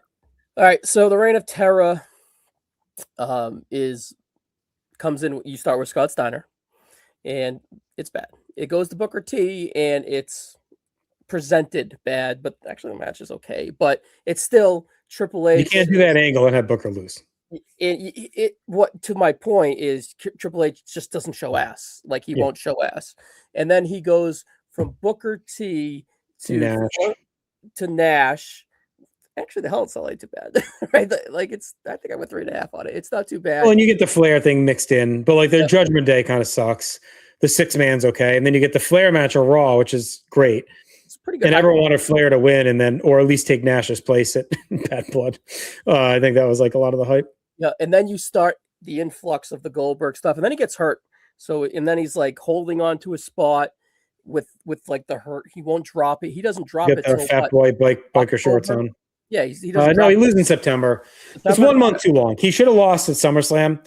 I think obviously he should have lost there, and then he lied. It was like, oh, we got to do the chamber because he's going to protect me, and no one wants to see the title change like this. It's got to change 1-on-1. Like it was just stupid. And then Goldberg's reign is definitely muted. Like he's just Then they add Kane to it, and then they have to rehab Kane or pretty much destroy Kane, whatever you thought he was of it. So, but then Triple H ends the year with a fucking awesome Shawn match. Yeah, So it's just, I don't think Triple H 04 is that bad. I just think that he's selfish. He gets hurt, and he's fearful of losing his spot. Well, and they kept wanting to build to Goldberg, right? So they kept saying like, "Oh, well, you can't lose the belt to Booker. You got to keep Triple H's monster title run built for Goldberg, right?" And then he doesn't give it to Goldberg. Yeah, just lose to Booker and win it back. Like, is it really going to affect Goldberg? Like 4 months from there, like I think if that one little tweak happens, I think everyone looks at that year different. If Booker wins at Mania and Hunter wins it back at like Judgment Day, has one match with Nash in the cell and loses to Goldberg at SummerSlam, that's 2 minor shifts. I think that whole year is looked at differently, and his reign is talked about differently. Like, I think that's all he had to do was those 2 minor things, and it's completely rebuilt. Yeah. I mean, Brock, Kurt, all that stuff, like you mentioned, is great. It's also, some would say, the best WrestleMania of all time. At the worst, it's the top 2 WrestleMania of all time. It's pretty loaded. Brock, Kurt have a lot of good stuff. You get the Iron Man, you get the Brock heel turn. SummerSlam match is really good. SummerSlam match really good. The Vengeance 3-way is really good. You also, I'm sorry, but I will never hate on Vengeance 03 with Vince like peak maniacal. with the Zach Gowen shit with that fucking ridiculous blade job he does. You also got Vince and Taker with the Buried Alive. That's like that's fucking a bloody, dirty mess as well. There's some stuff in the fall that kind of stinks, but all right. So it's a very similar year to. It's a sneaky good Rumble too. Yeah. What's that? It's a sneaky good Rumble too. Well, that's what I was going to get to is it's a bloated year. So let's do a quick exercise. Rumble's very good. You have the match of the year there. WrestleMania is an outstanding WrestleMania, top 3. SummerSlam might be Kurt's best match with Brock, right? And what's the rest of SummerSlam 03 kind of sucks. So it's all right. And then the Rumble or Survivor Series match is phenomenal with Austin. Survivor Series is good. Yes. The Survivor Series match is awesome, and I like the Buried Alive. So the Big Four is Big Foreign. You overlook it because of the bloat. I think it's better. Is it better than 99? I think it's a better year, but would you rather watch 99? Again, I think 02 is better. Don't get me wrong. I think the week to week of 99 is better. Again, I haven't seen it in so long. Thank you. Sorry. I got a drink delivered only because I fell down the stairs, I'm told. I was brought it down. Tip your Uber drivers. There you go. It is better in ring, according to Trent. Colin thinks it's better. Farrell thinks it's better. I think 03 is better than 99, but I understand the high controversial statement. What's that? It is a controversial statement. It is, but you have all the star power in a way, right? Yeah. I don't hate it. I think it's fine. I think 99 has its haters for sure. Like, I don't think it's fucking crazy to say it. Like, 03 has its haters as it should, right? Not as much as 99. I think 99 has a lot of hate because of the short matches, and stuff. I think it comes down to just, do you like the wacky ADHD mania, or do you just 03 is, again, I think it feels like 96 a little bit, where it just kind of has its formula. Yeah. It's got its stars. It's got its transition. It's there. Both are bloated, but the Big Fours in 03 are a lot bigger than the Big Fours in 99. Yeah. Oh, yeah. All four of them. Well, maybe not SummerSlam, but I think 99 SummerSlam is better than 03 SummerSlam. And the Hell in a Cell is fine. It's better than the next year. That's fucking for sure. I'm fine. I don't think it's a hill to die on. I think it's fine. And everyone in the chat's saying 03. So, we forgot Al and Dawn. That's right, Trent. Yeah, there you go. Yep. All right. And Bob's right. Like, 03 has the combined star power of both companies from the dying days of the Attitude Era, right? It's like all that. Yeah, you got all the Cena stuff. And you don't get that in 04, which we'll hit next time, right? Yeah. You don't get, so this is like the dying days of that. It's the end of Attitude. I mean, it's the end of the Monday Night Wars era. Victor Hogan, your favorite match of all time. I was going to put it as best match, but I didn't feel like arguing with you. So that's why I put Benoit Angle, which is a great match. And even Triple H Steiner at the Rumble is still like fucking funny. No Way Out sucks. No Way Out was a bad pay-per-view. Like, by the way, like that's like Hogan, Rock, and Steiner Triple H are both fucking real bad. Yeah. I like Bischoff Hogan. Bischoff Austin. I mean, yeah, no, that's fun. Bischoff Austin's fun. Yeah. You also get the Austin Bischoff GM stuff, like, which isn't bad, and face Steph, like, she's okay, and throw out 03, like, mainly. So, but Vince stuff sucks. Yeah, I think it's a little controversial, but I think it's true. It's what my Let's do it. Whatever. I think it's fine. I don't think it's crazy. All right. All right. Trivia's coming. We're almost there. What do we got left? Like 3 years left to do. 3 years left. This one should be quick. All right. Join the Kahoot. Get in now if you want. 8413151. 40 questions. Trivia covering 94 to 03. I'll get that right someday. All right. 1995. Your biggest star is Diesel. The best heels are Camp Cornette. The biggest tag team is Owen and Yokozuna. The biggest match is Brett and Diesel. The best match is Razor and Shawn again. The best feud is Dudes with Attitude versus Camp Cornette. You have Shawn Michaels, Main Event Rise. You have Camp Cornette. And you have the Monday Night Wars beginning, Justin. There's not a lot of highs. And there's a lot of like melatonin-ish. But there's some fine stuff. The best match, we said, was the ladder match from SummerSlam. and that wasn't even a match before 2 weeks before that, right? If like that's kind of a good example of kind of how cucky it was, and cucky as in the doo-doo, not in like you're a husband and you like to watch your wife. All right, Bob wants it last. Sky Captain Charisma says it's the best. So look, it's not that good. It's not that good. The $1 Million Corporation stuff is just real bad throughout all of 95. You got Taker soaked up in that. Brett's wasted for a lot of the year.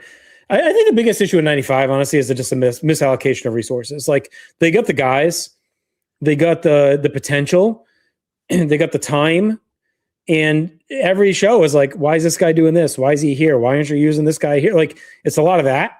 You know, you have these in your houses with like your best guys not even wrestling. Yes. I think the show gets better. The year gets better at the very end. The Survivor Series is really good. But even December, it kind of sucks. Like, In Your House 5, besides Brett Bulldog's awesome. It's one of my favorite matches. But the rest of December is rough. They do a lot of wasting time on Raw with replays, trying to eat up time. Kind of a bad Brett year in a way, too. Santa Claus. It's probably Brett's worst year, probably. The Rumble kind of stinks besides Brett and Diesel. WrestleMania is an all-time low-end WrestleMania. The In Your Houses are fine. They got some stuff. Sean Jarrett's good. I think SummerSlam is probably your best show. That and Survivor Series. Yeah. They do some fun stuff on Raw. Like the fall is one of the rare years where the fall is actually, I think, the best stretch of time, which you don't actually have usually, because you get the In Your House 3 is pretty good, and you get the Bill Watts stuff on Raw, which is like a really fun 6 weeks or so. Right? That's like September, October, November.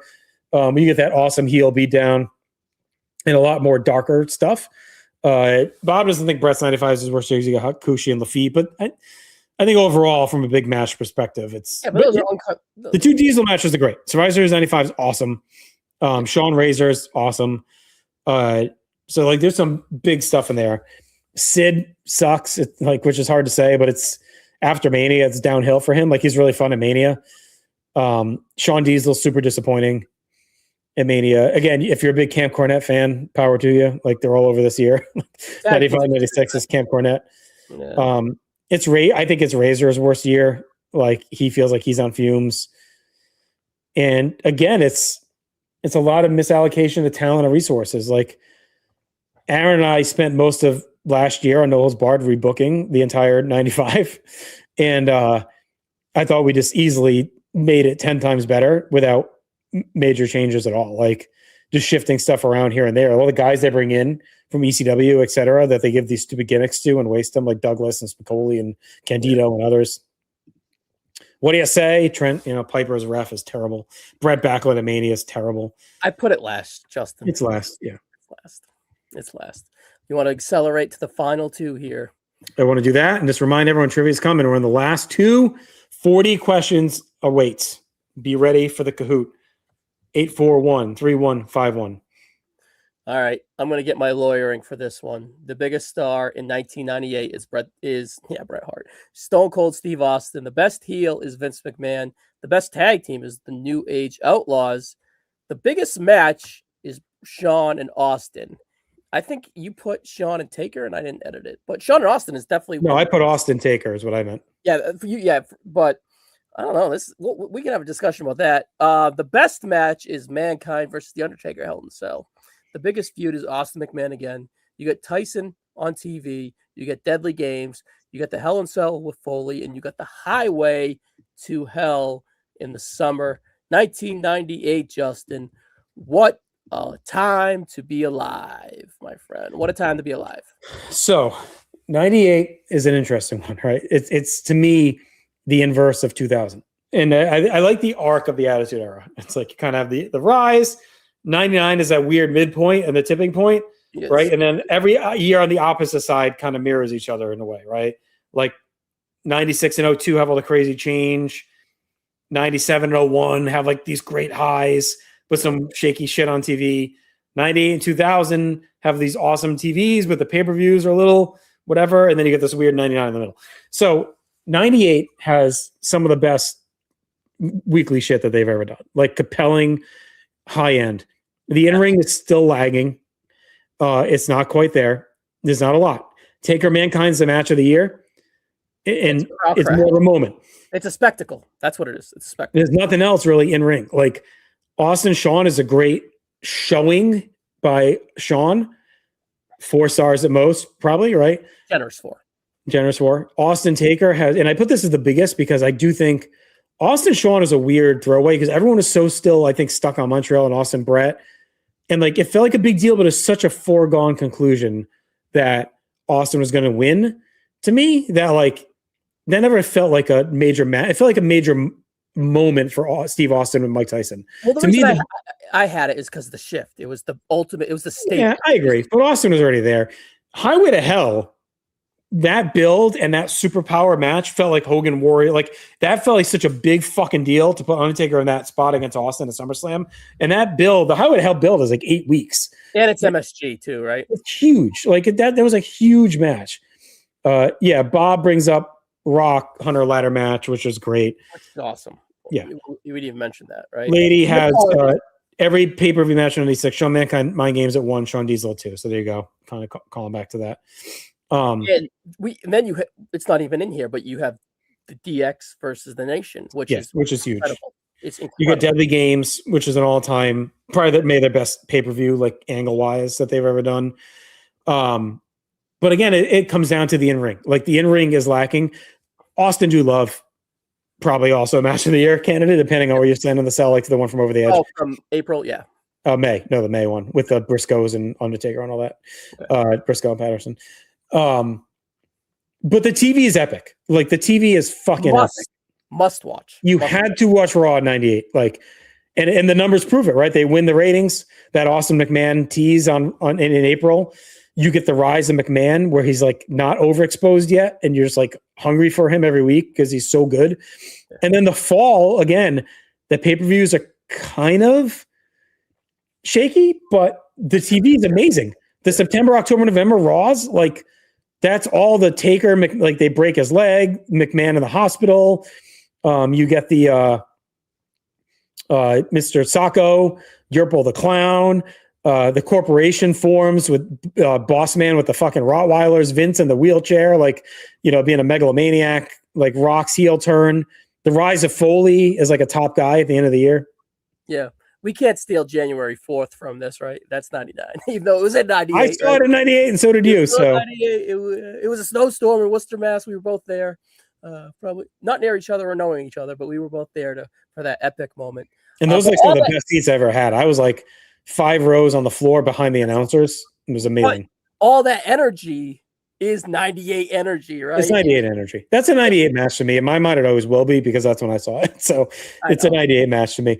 But I love that. I love that winter too with Shawn, where he comes back as a commissioner and he brains X-Pac with the fucking chair. X-Pac is fantastic in 98 once he gets back in the ring. Like I think he's like a fucking workhorse all throughout the fall. Like he carries a lot of that TV. The European title is really good in 98 as well. Yep. You get the debut of Edge, Gangrel, and Christian like late in the year, which is a big deal for long term. You get the burn to the corporation before it's bad. Like you got that stuff too. Best 2 months of the hardcore title ever, like at the end of the year.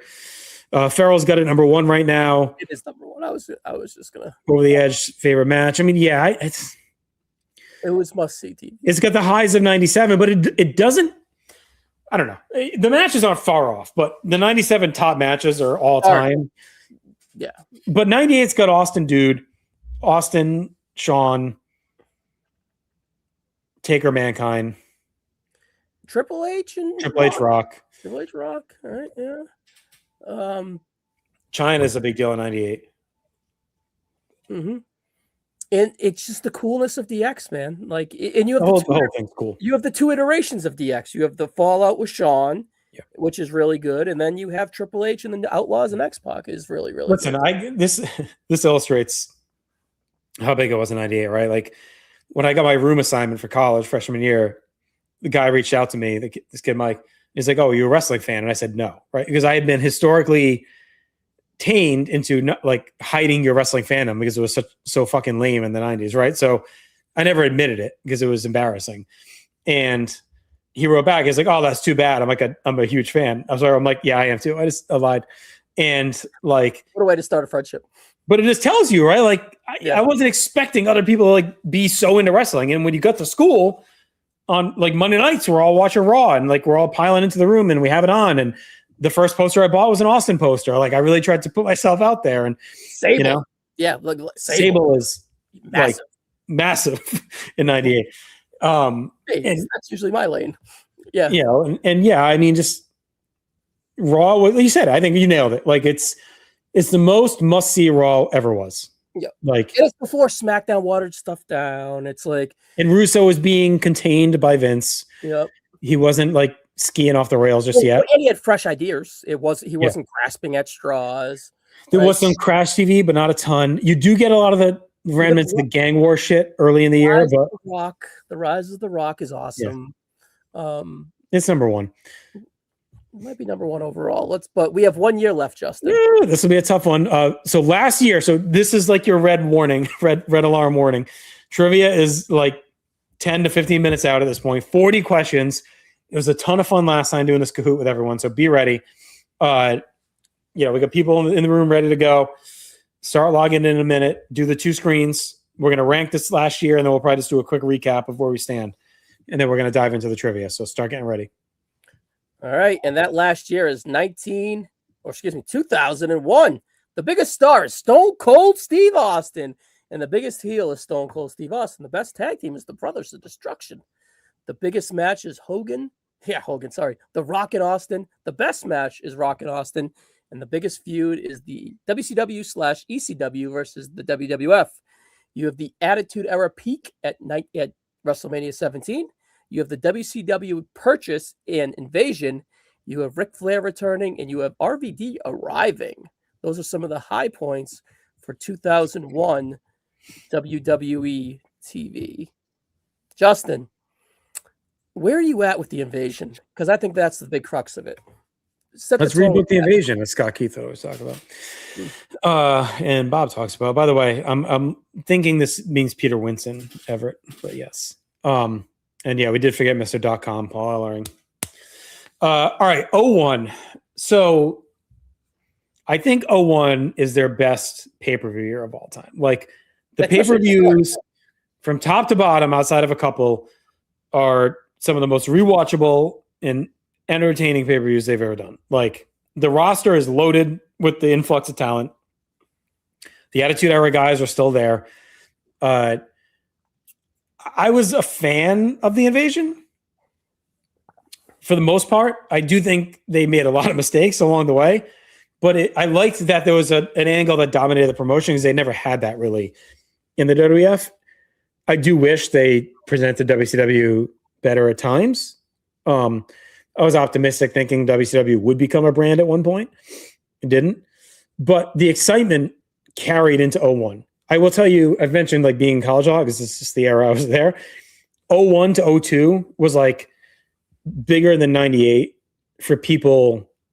And I'm not trying to call Johnny Sorrow kids in my garage, but like people gathering to watch wrestling on campus and being out there as a wrestling fan. Like 01, Raw was on no matter what, piled into the room no matter what. Like it was like diehard fandom at that time. And you kind of had some lingering Russo-esque effects where they would hot shot stuff. And it was this time, it was because of the ratings, right? So the ratings were slipping throughout 01 and they would hot shot through shit and burn through stuff that they could have dragged out for weeks and months. And so I think that hurts. But I don't know where you can find better runs of pay-per-views. Like Rumble to Mania is like an all-time 3 pay-per-view series. King of the Ring, I fucking love. Like you get like, you know, Angle Shane is still one of my favorite all-time matches, right? The main event's all this one. And I have not even mentioned what I think is some of the best character work of all time with heel Stone Cold Steve Austin. So the turn is whatever you want to make of it. But from like May till November is like, I think possibly a top 3 heel run of all time with like Mr. McMahon and Savage, maybe like in the Mega Powers. Like, I don't know what else is up there for heels in WWF. Like he is so good with balancing being a maniacal killer in the ring, doing comedy skits with Kurt Angle, you know, hugging Vince McMahon, leading the invasion, this troop of fucking misfits. And Ryan, I don't know if were you at the Providence Raw in June where he comes out and cleans house at the pool cue before Invasion or July. No. That is one of the biggest pops I've ever heard in my fucking life. Like when he comes out with that pool cue from the friendly tap and kicks the shit out of the invasion, like WCW. Like I thought that at the time, Private Civic Center was gonna like implode. Like it was fucking like everyone leaving was like chanting for Austin. It was insane. And then he turns heel like 6 days later. Milkamania, yes, thank you, Robert. One of my favorite Raw moments of all time. Like I watched that to no end. The Milkamania. Them singing Wind Beneath My Wings with the fucking bouncing Austin head. Yes, the mid-card floor is so high. Like and this is weekly TV. Like, was it Angle and who the fuck did he fight in the cage in Raw? Was it Benoit? I don't remember. I don't. Someone remind me, please. Angle fought someone in a cage on Raw, and it was like this amazing match, just like lost on a Raw in June. Yeah, well, it was Benoit. Thank you, Robert. Just so much good stuff. So much good stuff. And then RVD, he's one of my favorites of all time. I think he's amazing in those initial months. Like he's so over and he feels like such a big fucking star. If they strapped him up at No Mercy or at Mania, I think they missed the boat on him so much by not going to him right away because he's so over at Late 01. He's having such good matches. Like that No Mercy 3-way is phenomenal. Yeah, as I gushed and gushed and gushed about 98, and I really wanted to put up a fight for it. Just that you can't get past the depth in the pay-per-views, really. And there's no stretch in 98 where you have Rumble, No Way Out, and WrestleMania, No. right? And then let's do the Big Four argument. Big Four, SummerSlam, Royal Rumble, monster. WrestleMania, best ever. SummerSlam, did you guys do that on War yet? No, but I think it's like a top 5 SummerSlam just off the top of my head. And then you get the Invasion at the Survivor Series, which is awesome, right? So in the Invasion pay-per-view, I know you're doing the Big 4 or Big 5, but like the Invasion pay-per-view is great. That's a great fucking show. I bought that one. Yeah, and I think even Vengeance is like low-key underrated too. Like with the reboot and that Raw the night after was like a big deal. And some of the negatives that we talked about in 02, you don't really see them yet in 01. Honestly, the Dudley Boys are pretty good. Just to give them a little flowers, they're pretty good in 01. That's their best year. Their best year. The 01 it's the opposite of 97 in that we talked about the parallels, right? I have those two paired up. 97, the show is better than the ratings tell you. And I think in 01, the ratings were still hanging on, the crowds were hanging on, right? But the week to week there were some chinks in the armor a little bit. Their biggest misstep in 01 is not pulling the trigger on the youth after Mania and hanging on to that Taker Kane. Like that turned off a lot of people those couple months after Mania because you turned Austin heel, which is a big, like people got pissed at the time. And then you roll out Taker and Kane as challengers and everyone was like, all right, this is like stupid. And they lost a lot of the WCW crossover. Then they heat back up in June when they do finally go. But Austin has that run on TV. He fights Benoit in Edmonton on that SmackDown in May. He fights Jericho, I think, in Winnipeg on Raw. And then Everett mentions it, like they have the tag where Triple H tears his quad. Is a fucking awesome match. Trent, thank you. Paul Heyman on commentary. Yeah, thank you. Yeah. Like he's so amazing the whole year. Yeah. And yes, Invasion might be the biggest like non-for. I think you're right. It was. Yeah. And then Taker's busy work as like hardcore champion late is kind of fun too. Oh, he's great as a heel at the end. The DDP Stalker stuff is dog shit. Anyone who's a longtime PTB listener knows I low key like the Chronic stuff. But yes, DDP. I mean, Taker and Kane are definitely sagging most of the year down there in the middle. But I just like all the WCW guys they bring in too, like Storm and Awesome. Like a lot of those guys they bring in to help raise that floor. Canyon. Yeah. Who's better than Canyon? That's a great angle. Austin berating Taz every week in the what for better or worse starts. Yeah.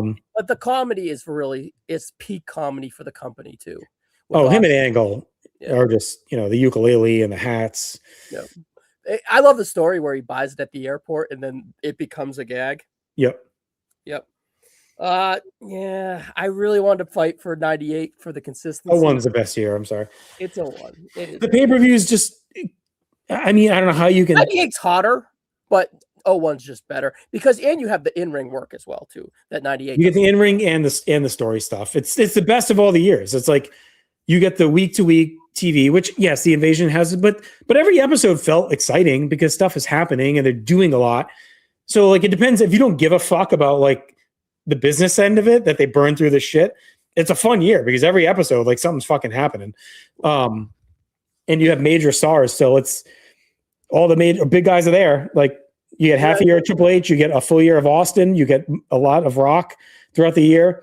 You get Flair at the end, you get Taker, you get Booker T, like, you know, you get everyone. You get the SmackDown Superstore fight, the grocery store. That sneaks into the wire in December. You get Jericho, you get Benoit at their peaks, you know, so like you get a lot of big stuff. The Hardys, like the tag division is still cooking, especially early in the year. Edge and Christian, like their feud's fine too. But can you imagine if we had I don't want to go on a tangent and continue this any longer, but if they actually had Goldberg and the NWO for the invasion, right? That would have just, with the roster that the WWF had, man, crazy. All right. Well, I think I don't. Yes, they would. If you have them, you have to book it more even. That's the only thing. Like if you're gonna bring those guys in, it's got to be even. Yes, Jericho, Rock. Fuck, we didn't even talk about that. Their matches at the end of the year, the No Mercy match and the Raw match are like all timers. Just, dude, go rent that or buy that WWF Action DVD. And you can just see the matches they had on that, and like in that year. Blockbuster tomorrow. Go get it. Go get it now. We should give it away as the prize for tonight. It's such a good fucking prizes. But DVD. Let's just hammer home this list real quick. Okay. Nothing really stands out to me, but there's a few things. I think the top 5's good. Are you good with that? Okay. And then like we could maybe flip 9901 and we could maybe flip 94 96, but I don't think we have to. 95 is definitely last. Yeah, I'm good with this. I mean, I think there's a world where like you could put 99 below 94 and 96. Like, I don't think it would be crazy. I think what we're basing this on, like if you go to a year that Aaron did, I think 95 and 99 finished last, I believe the last two, but his, like you said, was based solely on the pay-per-views. So that tells you why, right? Yeah.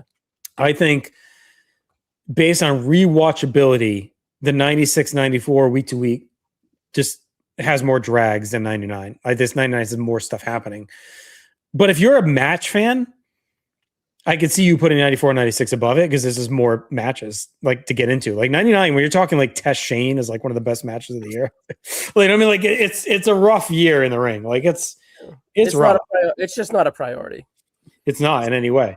It's sacrificed big time. So like that depends to me. That's like the biggest swing point on this list. Like if you just hate Russo booking and you hate the shitty in ring.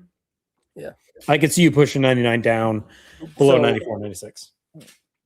When we get the text tomorrow, I'm halfway through, boys. I agree. Where's the big dog going to be like? The big dog, Chadley's going to have 99 below 94, 96 is my guess.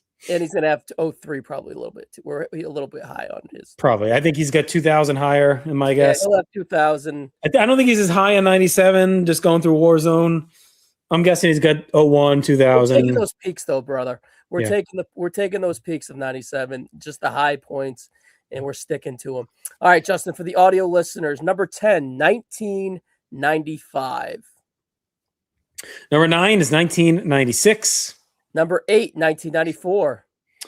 Why don't you read the rest, Ryan? I'm just going to put a note out to everyone. The trivia is about to start, so if you want to run through them quick. Number 7 is 1999. Number 6 is 2003. Number 5 is 2002. Number 4 is 2000. Sorry, Chad. Number 3 is 1997.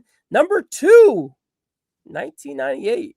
And the best year of the Rewatchables is 2001. And yes, free ski.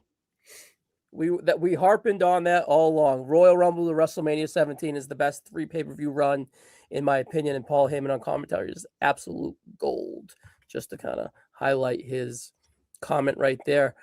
Justin, are you ready to transfer from this. And does Trent give his list yet? No, not yet. So No, he said the numbers get jumbled, so that's fine. Free skier, let's see, let's get a couple here while you're getting ready for the trivia. Free skier 475, thank you for watching us on YouTube. He loves 01. Rumble, the WrestleMania is the best pay-per-view run in history. Heyman on gold. Keithy, after 95 rebook, it's not that bad. Yeah, if you put me in Aaron's version 95, this would definitely be a lot higher for sure. Bob's got 94 ahead of 99 just because of the in-ring stuff. Trent's going to put the his picks in the comments on YouTube. So thanks, Trent. Yeah, do it after Trent so we get some traction. Yeah. Keithy went to No Way Out 01 at WF New York. That's interesting. So there you go. All right, trivia's coming. Get into the Kahoot. 841-3151. We're going to let it build up for a few minutes here before we go live for sure. What does it say on your end, Justin? We got 5 in there right now. All right, I'm going to transition over to it. All right. Hopefully everyone enjoyed this another installment here in the Rewatchables. Next time we'll be doing 04 to 13, which will be we're still going to start to get to the time, at least for me, where like I can't just like rip stuff off the top of my head. So it'll be more interesting to get into. But there's some big years in that stretch that'll be interesting discussion points for sure. And then there's going to be some dregs, just like any other list here. And I think, Ryan, when we boil these down eventually at the end, like I'm curious the cyclical nature of WWE, where like the 10 years and how they mesh together, like 96 and 06. 95, is that like 05? Like how does that 10 years and an 8-year cycle? Like 70, like I'm curious what that cycle looks like. Yeah. And I know we were going to do it at the end where we melded all the years together. I think that we should start it on our own on the side just to see where like they line up. Because last time we had what number one? We had 89. We had 89. No, we had 89 2, and we had 87 1, right? I think so. Yeah. I have it right here. Yeah. I'm not going to. Yeah. At the end, we're planning to definitely make like a master ranking of these and seeing how they would stack into each other. 1 minute warning on the trivia. Yeah, we got how many in there right now? We got 8 right now, which is around, I think we had 8 to 10 last time. So I'm supposed to text Rossi starting trivia. We got a lot of people watching though, in and out. So thank you for joining. We're going to be doing a lot of lives. Like we're going to ramp up probably more toward the end of the year, but we'll be mixing them in here for sure as we go. Let us know too in the comments, like what nights are good. Wednesday seems to do pretty well. But like is Wednesday, Thursday, if we start doing kind of regular weekly or bi-weekly lives, like what's a good night for everyone? Fans, like they would want to see stuff like this. Riddle me this. Where's the Riddler, Keithy? I don't know. Now, Ryan Everett did not win this because he rejected it. But if you win this, you could win this. What's her name? Velvet Sky? No, this isn't. Madison Rain. Full size, Trent. Trent, is Trent in here? Trent, full size Madison Rain flag. Right? That's one. Or I'm giving options this time. Or you could have this exclusive AEW figure, mint in card, Eddie Kingston. Either or could be yours if you win trivia. Or I'll give this Canadian flag. What do you think of this Canadian flag for 97? I like it. Yeah. I like it. I probably won't give it away. Yeah, and we didn't really get a chance to tally, but like we are going to present like the overall stats as well. Probably next time we'll tally last time and this time and kind of see where everyone's at the end. Keithy doesn't like the prizes. You'll get the recognition then. That's fine. That's the point. Like that's the point of the prizes. I'm gonna burn the action DVD and I'll send that if you want it. I'll put it on the VHS. You want me to give away a SGA or SGC Rock Rookie 9.5 worth like $500? You want me to give that away for fucking trivia? Yeah. Yes. Yeah. All right. I have a Big Show shirt I won on WWF Trivia AOL back in 99. Is it the one where he talks about his penis? Oh, it's 99. The one with his face, like it says Big Show, and it's got his face in the letters, like his first shirt. Yeah, I'll take Matt. You know, hey, Trent, you give me your address, and this is absolutely yours. It's not the dick one, no. And it was not the always pounding ass APA shirt. Speaking of always pounding ass, I got the turnbuckle right here, Justin. Always pounding ass, right? Speaking of always pounding ass, I don't know if Riddler's coming. Riddle must be working, buddy. My cousin had the Ramon shirt. I did not. The Ramon shirt is legendary, man. Yeah. All right, Riddler's working. Big miss for the Riddler. We'll miss him. I saw it on Fanatics. They had the Ramon shirt up. Yeah. But if you're a 4X or a small. Oh, we cover that span. All right. All right. Well, Riddle, play along. I trust him. He's such a sweethearted boy. If he's not going to be in this, like when he listens, he can play along on his own and let us know how he did. And he'll be honest. I trust the Riddler. But he'll have a skewed time format. You have to have a 10-second delay, Riddle, when you play. That's the hint. He doesn't need 10 seconds, honestly. All right. Here we go. Trivia time. And again, we're doing overall. So like if you're just joining, you missed a couple or whatever, and I'll repeat this as we go. Like it's not too late. Like just jump in whenever you want. And you can still pick up points, especially if you were in the last one. All right. We've given Riddle a little long enough. Let's dive in. 40 questions, 94 to 03, various difficulty. But we're going to go ahead and get started. Everyone can see this. All right. Rewatchables 94-03. And here we go. Who were the hosts of Sunday Night Heat when it aired live from WWF New York on MTV? Jim Ross and Jerry Lawler, Michael Cole and Taz, Kevin Kelly and Shane McMahon, or Michael Cole and Doc Hendricks? Time's ticking. Make sure you're getting those answers in. We got 8 answers. I think it's almost everyone, I'm guessing. All right. If it was everyone, would it just go 9? Here we go. It was Michael Cole and Taz. So 5 people got that one right. If you had Kevin Kelly and Shane McMahon, tried to throw off the scent with Shane O'Mac there. I knew he was did Heat originally. So yeah, him and Cornette were on Heat for a little while.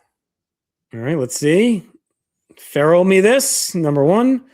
We got Bob, Trivia Chief, Trent Ogiante. Is Trivia Chief, is that you, Everett? I'm not sure. Probably. We'll see.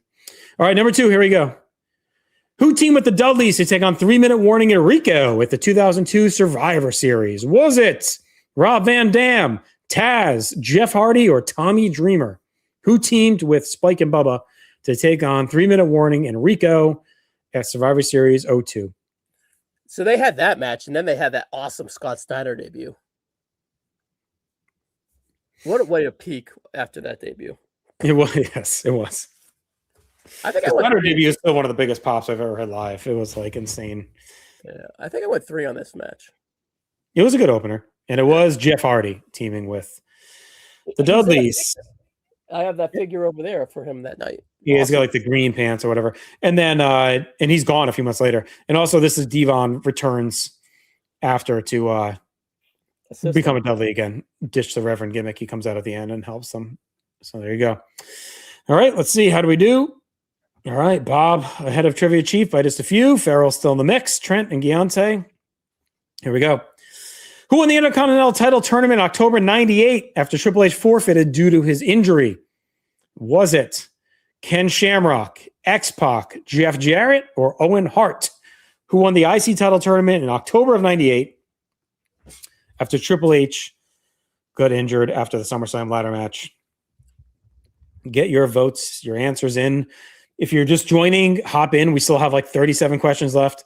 It was Ken Shamrock. He won the great one-night tournament of Raw, I believe in Long Island, in October of 98. That was kind of the beginning of Robo Shamrock, where he just started running through guys, wins 3 matches, beats X-Pac in the finals to become IC champ. Giante on a 3 answer winning streak here. Very nice. Trivia Chief ahead. Farrell, Bob, Trent, all in the mix. If you're just tuning in, hop in. It's not too late. We're doing all time for all of these. We're going to keep trivia all-time records. So piling up points now. And we still have 36 questions left. So plenty of time to catch up if you're just jumping in here. The Kahoot, 841-3151. At which pay-per-view did Christian make his WWF debut? Was it Judgment Day 98, Survivor Series 98, Breakdown 98, or Buried Alive 98? He first showed up on WWF television, kind of in the Edge Gangrel mix. Yeah, didn't he win the light heavyweight at this event? And, no, he debuts, I believe, separately. And it is a Breakdown. I think he comes out and stands at ringside during not debut match. Excuse me. His actual debut. His first match, I believe, is Judgment Day later. But yes, Breakdown is his first appearance. All right. Most of you guys got that. Very good. Giante up the board. Trivia Chief hanging on over Farrell, who's red hot with 4. Here we go to our next question. Which author did the artist formerly known as Goldust read a book in the ring at In Your House DX? Roald Dahl, Dr. Seuss, Judy Blume, or Walt Disney? Look at that outfit, Ryan. I got that. I can wear that next trivia if you want. Little cosplay, yeah. Be sure to jump in if you're just joining. Ton of questions left, so it is not over yet. If you hop in now, join the Kahoot. You get great questions like this. Which author did Goldust read a book of? And it was Dr. Seuss. Almost everyone got that one. Green Eggs and Ham, was it? It was. I am. Let's see. All right. A lot of points piling up here. Farrell takes the lead. 50 points. Yeah, he's on a hot streak here. All right. Next question. In December 98, what wrestler bumped Terry from the ring apron and was tricked into thinking he caused a miscarriage? Who knocked Terry off the apron? Was it Mark Henry, Sean Stasiak, Val Venus, or D'Lo Brown? And Ryan, I think this was actually at the Raw we were at, wasn't it? Yeah, Pretty Mean Sisters, man. Yep. Yeah. So yeah, it was D'Lo Brown who knocked her off and then got blackmailed into taking care of her afterward. Even that was a fun angle, man. Yeah, it was. Trivia Chief back on top. Farrell's got 6 in a row, but he was a little slow on the trigger there. So he slides down. Number 7, who is the only wrestler to win the WWE title on Sunday Night Heat? Mankind, The Rock, The Big Show, or Triple H? Only one wrestler won that world title on an edition of Sunday Night Heat. Who was it? Do you miss Sunday Night Heat, Ryan? Like, the big deal, 7 o'clock Sunday, coming in out of the summer, having fun, coming in. It was Mankind. I knew that I'd probably trick people. Who either him or Rock. It was during their series. Mankind does win the belt during the halftime of the Super Bowl and halftime Heat. Was that the Falcons and the Broncos Super Bowl? Should have been Jets Falcons, but yes, it was Falcons Broncos. Yes. All right, let's see here. Farrell back on top. Bob Wallaby. Wow, 1 point. Log jam. Wow. Big shift on top of the board on that one. And those guys are only about 1 point, 1 question wrong and 1 question right behind. If you're just joining, hop in. We have like 31 questions, 32 questions left. We're keeping all-time track. So, number 8, who was written off the 1994 Rumble match due to illness? Thurman Sparky Plug, the 1-2-3 Kid, Bastion Booger, Ludwig Borga, who was written out of the Royal Rumble match due to illness. We talked about this being a great, sneaky great Royal Rumble match. Trent's out of the top 5. Farrell said he's getting lucky, and everyone got this one. This is definitely an easy one. Everyone remembers Bastion Booger getting sick. They do the fake out. They make you think it's Brett now coming out because he's beat up by Owen. And then it's Bastion Booger gets sick, gorging on food or whatever backstage, and he misses the Rumble match. So, all right. So not too much movement here up top. Farrell put a little distance, though. Get that quick trigger. All right. Who's the first man to win the WWF title on an episode of Monday Night Raw? Was it Bret Hart, Psycho Sid, Stone Cold Steve Austin, or Kane? The first man to win the world title on an episode of Raw. Look at that logo, Ryan. Brings you right back. Phenomenal. Sharp.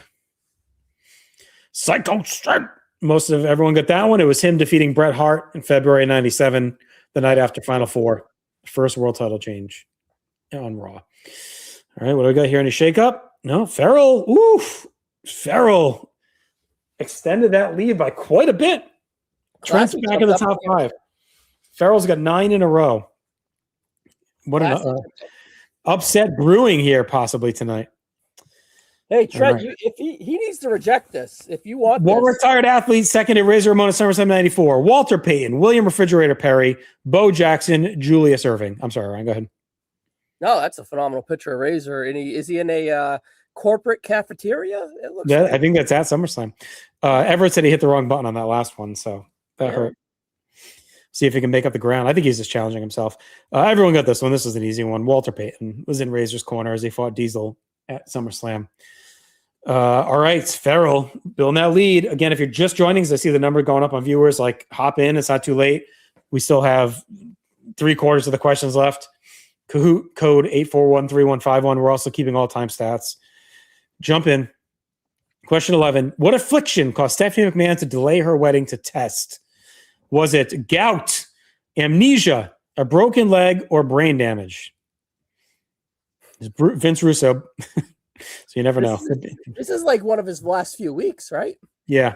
They actually retcon things a little bit when he leaves, and they polish it with that wedding. Which ended up for the better, probably. Oh yeah, most likely. Oh, let's see. Bruce Jackson. Bruce, if you want to play, buddy, jump on in. Yes, jump in, please. Amnesia. Almost everyone got that. One with a broken leg. British Bulldog threw the trash can backstage. It hit Steph in the head, knocked her out, and they had to postpone the wedding while she figured stuff out. Let's give Bruce a second and let everyone take a breather as we're about a third of the way through here. If you want to join, we're only a quarter of the way through, Ryan. We got almost 30 questions left still. All right, so there you go, Bruce. Bruce, if you like it, jump in, buddy. Yeah, jump in, please. There's plenty of time to make up ground. And again, we're doing all-time stats, so piling up points now helps you. Yep, Bruce, cousin of Mike Jackson from TNA fame, 75-year-old wrestler. Bruce Jackson. Oh, nice, sweet, welcome, Bruce. All right, Farrell. I made that up, but we can. Cool, I believe it. Farrell's still red hot, 11 in a row. Wallaby is on his ass though. Everett behind. Who is Wallaby? I don't know. Let us know. Wallaby damned. All right, number 12. Who helped Sable win her first pay-per-view match since WrestleMania 15, helping her defeat Stephanie McMahon at Vengeance 2003? Was it Test, Vince McMahon, A-Train, or Big Show? Who helped Sable defeat the GM, Stephanie McMahon, at Vengeance 03? You got some serious MILF energy right there in that picture. That's not Steph's best picture. I didn't like Bang Steph, I'll be honest. Yeah, but the energy she brought with it, though. She was good. A-Train was the answer. We had a couple misses, one Test, one Big Show. But A-Train, when he was aligned with Stable and others during this time frame, came to her aid and wiped out Stephanie. So let's see who got the train. I know Farrell got this because he's been living it. Yeah. Not too much change at the top. All right. Which movie did The Rock film during his hiatus after he was attacked by the two-man power trip in April of 2001? Was it The Mummy, The Mummy Returns, The Scorpion King, or Walking Tall? When he leaves in 01 after the two-man power trip beat him down to the cage following Mania, what movie was it to go film?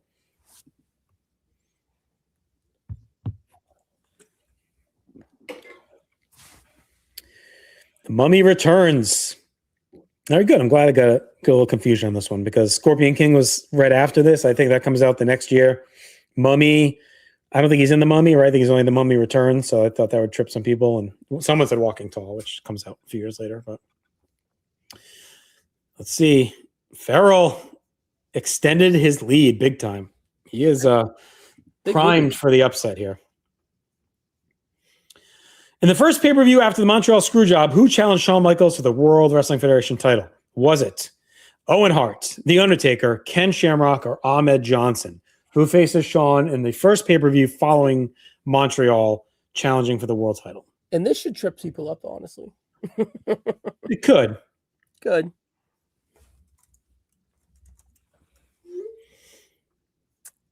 It's an interesting question. The first pay-per-view after, pretty much everyone got it. It was Ken Shamrock. Owen Hart does return at the at that show at the end. He comes out and attacks Shawn, but he's not the. I thought that would trip people up, but it didn't. Everett's arguing that it was actually Scorpion King filmed in 01, so he wasn't doing reshoots for Mummy Returns. I don't know. All right, fucking pull up his IBMD or whatever the fuck it is. Let's go. We'll see. I'm not enough. I'm going to go back and run the math. But we'll see. We'll see what the finals look like at the end here. Hey, when you got a fucking hot prize like this, Justin, yeah, every question is fucking key. Madison Rain, Trent. Trent, she'll talk to you. Farrell might be hanging that in his room. So we'll see. If we're close enough, we'll look at the numbers. But Giante's at 3. If you're coming in now, hop in. Still plenty of questions left. Which wrestler was rehired by WWF after strong performance at the 3rd annual Brian Pillman Memorial Tribute Show? I know this one. Eddie Guerrero, Rikishi, Haku, or William Regal, who put on a great match at the Pillman Show in 2000, led to them getting rehired by the WWF. Haku would be crazy. He does come back, though, at the Rumble. He does.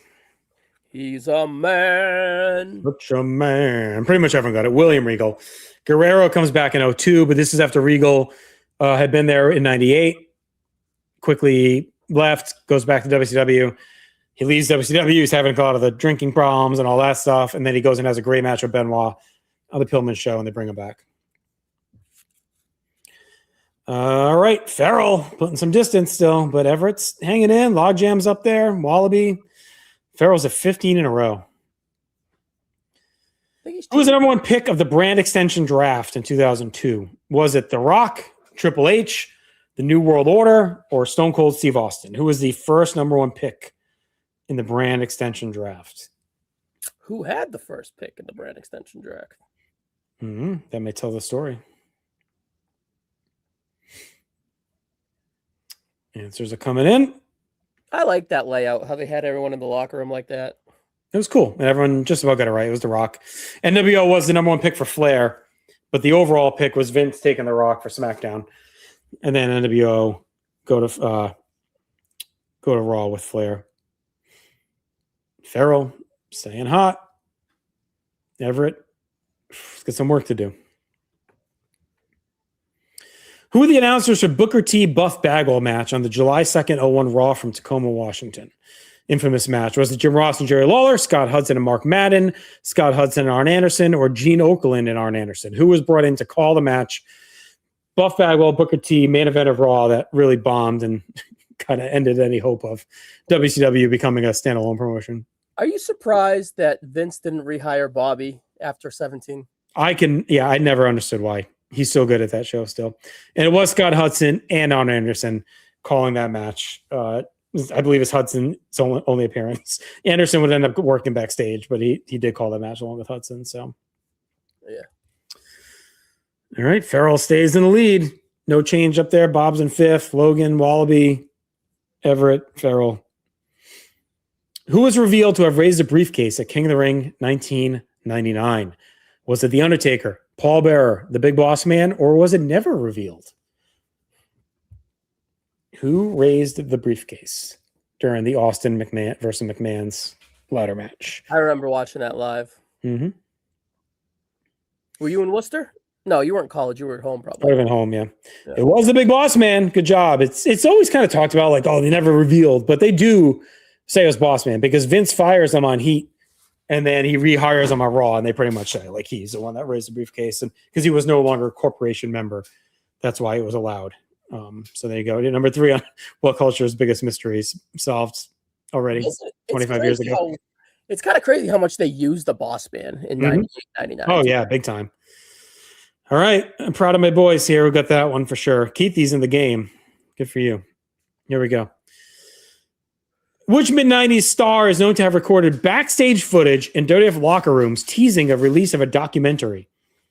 Was it Louis Spicolli, Chris Candido, Doc Hendricks, or Man Mountain Rock? Which WWF star from the 90s recorded backstage footage of the locker room and teased a documentary? I don't think documentary came out, but I believe some of the footage leaked like a few years back online. Really? Yeah. It was like on a European tour. They filmed a lot of it. What came out? Is it still out there? I'd have to look. Man Mountain Rock. If anyone knows in the comments wants to comment on it. He was Max Payne, right? Yes, Max Payne. Yes, Bob, I agree. Star is a bit strong. I thought Spicoli could be a good trip up because he seemed like the kind of guy that would do that. But it was Man Mountain Rock. What was Spicoli's fucking gimmick? Radford. Radford. Man Mountain Rock was Max Payne, yeah. Farrell's at 19 in a row. All right, here we go. He's cheating? Halfway through. No. Which gimmick did the Harris twins never use in their stints in the WWF? Oh, He's not smart enough to cheat. The Bruise Brothers, the Blue Brothers, the Grimm Twins, or the Disciples of Apocalypse. So which gimmick did they never use during their stints in the WWF?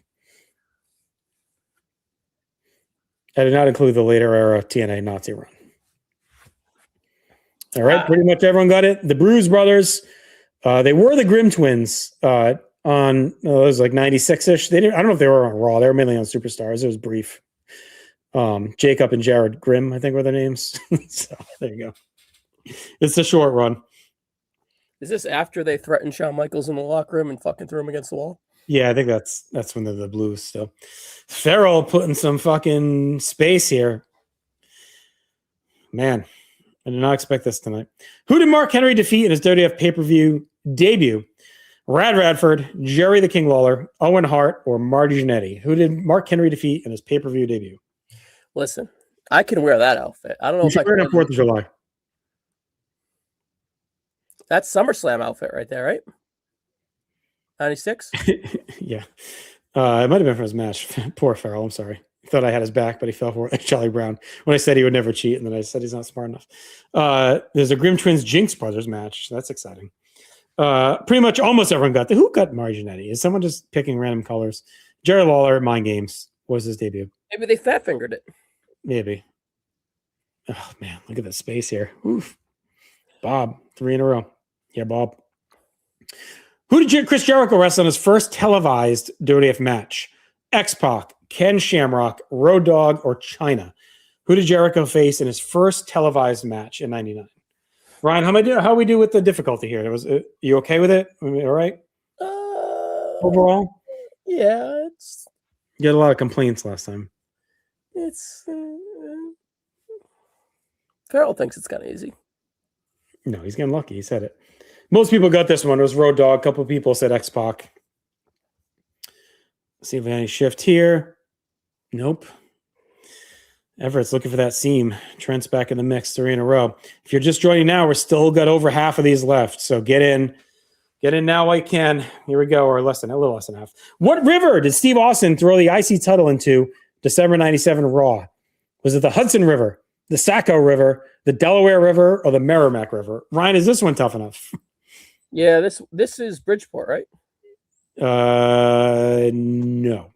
No, oh, Bridgeport is what Cena was thrown into with Edge. We should use that question next time. There you go. No, this is what river did Austin throw the belts into? Hudson, right? I believe it was in New Haven, and it was the Merrimack. Merrimack River. Woo! All right. Got some people on this one. No one got Saco, huh? That's in Maine. All right. I'm proud of the ones I made up then. They seem believable. We got some movement. Nope. Wow. Everett, that was your window. You learned your Northeast geography. I think that was in New Haven, that Raw, or somewhere in Connecticut. Well, Merrimack is... Yeah, but the river goes through a lot of New England. I think that show was in Connecticut, I believe. Or was it New Hampshire? Maybe it was. Who is the self-proclaimed master puppeteer on the stage of fools? Was it Triple H, The Undertaker, Mr. McMahon, or Eric Bischoff? Look at that picture, Ryan. Haunt your dreams. A little frightening right there. Oh, it was Lowell. Thank you, Keithy. That's right. Which the Merrimack River runs right through Lowell. Yeah. All right. Who is a self-proclaimed master puppeteer on the stage of fools?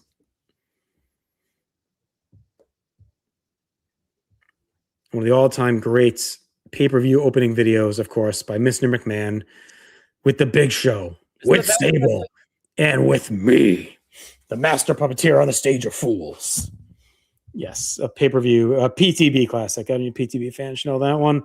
One of the greatest pay-per-view opens of all time, Vengeance 03. Just amazing work by Maniacal Vince. I kind of hinted at it earlier when we were talking about 03, that it was one of the best McMahon showings, and that is why. All right, here we go. Trent in the mix. 25. Where did Mick Foley win his first world title? We talked about this quite a bit earlier. Boston, Worcester, Long Island, Philadelphia. Everyone better get this one. Ryan and I talked about it quite a bit, if you didn't already know. Yeah, it's crazy. We drove all the way to Long Island for this, Justin. Yeah, I know. We went sat with D'Amato. It would have been 40 at the time. It was Worcester. Who Got that wrong? People just got to be guessing colors. Come on. I put Philly in there because of the ECW piece.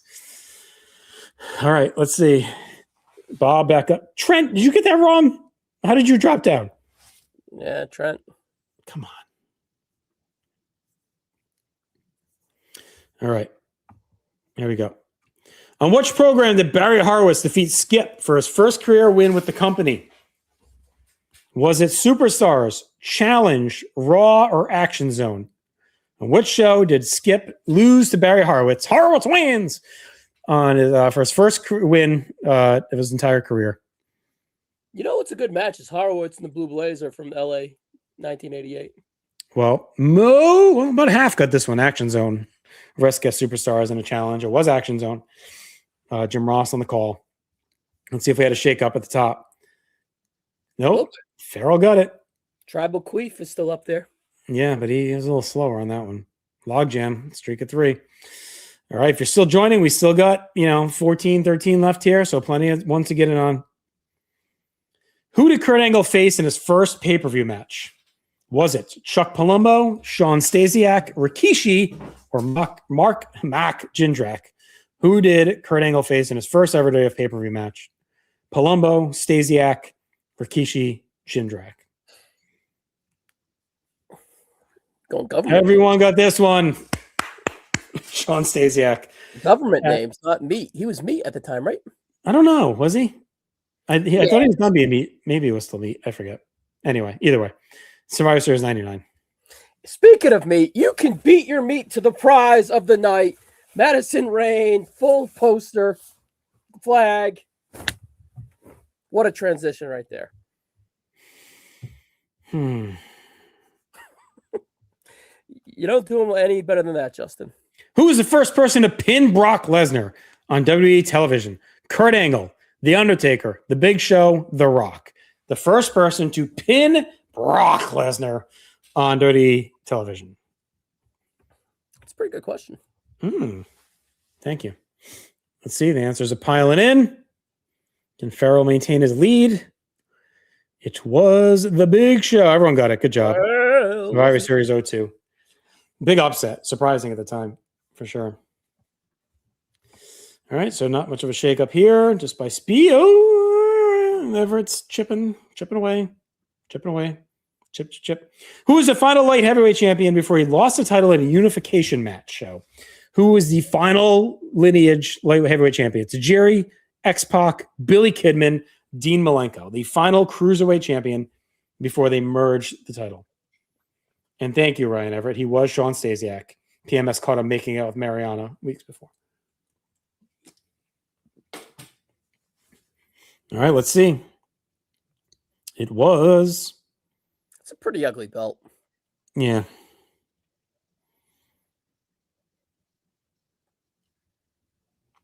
Tajiri. Oh, tricked some people up there. X-Pac was a popular answer. Tajiri was the final cruiserweight, light heavyweight champion when they had a match and they merged it with a cruiserweight title when they were starting to merge the belts during the invasion. So there you go. There's your final light heavyweight champion. Let's see. Did we get a mix? No. Farrell, man, on fire. But Logan has surpassed Ryan Everett in his second place. So big night here in the trivia world. Who are the original pair of announcers for one of our favorite shows tonight, Action Zone? Gorilla Monsoon and Stan Lane, Vince McMahon and Todd Pettengill, Stan Lane and Ted DiBiase, Vince McMahon and Doc Hendricks. The original pair of announcers for Action Zone when it debuted. By the way, Stan Lane and DiBiase would be terrible together. They did some stuff together. Could have been here. I know they did some challenge together. Let's see. DiBiase, better manager or announcer? Probably announcer. And it was Vince McMahon and Todd Pettengill. A lot of people said Vince and Doc, but Vince and Todd were the original announcers in the arena for Action Zone. I don't know how. I don't think it lasts long, but they're the pair to start the show. And let's see, Farrell, Everett back in second. Man, Farrell's on a fucking heater. Let's go. Which celebrity interviewed The Rock in a pre-tape segment at WrestleMania 14?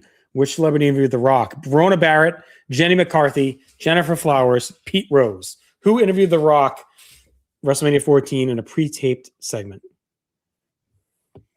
And clearly, yes, The Rock was cooking. If you smell it, The Rock was cooking. What was his line that night? That's the first time he dropped If You Smell What the Rock Was Cooking, right? I think it might have been. Everyone got this one. Jennifer Flowers, fairly easy. So let's. How so long? Did Farrell put some distance? No, about the same. So we're getting down nitty gritty. 3 questions up here. Which was the first team to win the tag team titles 4 times? The New Age Outlaws, the Dudley Boys, the Hardy Boys, Edge and Christian. The first tag team to win the tag team titles 4 times. Crazy. Demolition was 3, right? Yeah. Yep. So it's the first to win it 4 times. Outlaws, Dudleys, Hardys, Edge and Christian. Kind of the big 4 of that era. Rank them. We don't get time for that right now. Dudley's last. Edge and Christian, then Hardys, then Outlaws and Dudleys. And it was the Outlaws. They were the first to win 4, so mostly everyone got that one. Let's see. Logan surpasses Everett, but it's getting late early here. You guys need Farrell to fall apart late. Can he stay above or will he choke? Who is the first WCW employee to come on television to start the invasion? Booker T, Diamond Dallas Page, Lance Storm, Mike Awesome. The first WCW employee to turn up on WWF TV to kick off the invasion. If I could be serious for a minute. And it doesn't count the guys up in the booth at WrestleMania. This is like starting the angle on TV. And it was Lance Storm. Booker's the tricky one because he shows up at King of the Ring, but Storm was on TV before that on Raw. He shows up and fires the first shots of the invasion. Let's see. Any mix up at the top? Nope. What weird placement. You're like, yeah, we got to get Lance Storm on TV. Though. He was pretty big in WCW at the time, but yes, I agree. It's an odd choice. Well, he was like a good initial soldier, I guess. All right. Who were the last 2 announcers on Wrestling Challenge during their last first run matches in 1995? So like challenge, right? Jim Ross and Stan Lane, Jim Ross and Ted DiBiase, Jim Ross and Jim Cornette, Jim Ross and Doc Hendricks. The final announcers on challenge during the end of like the traditional challenge in 95. I think Jim Ross might be one of them. Probably. Seems like he was involved. He was booked and involved.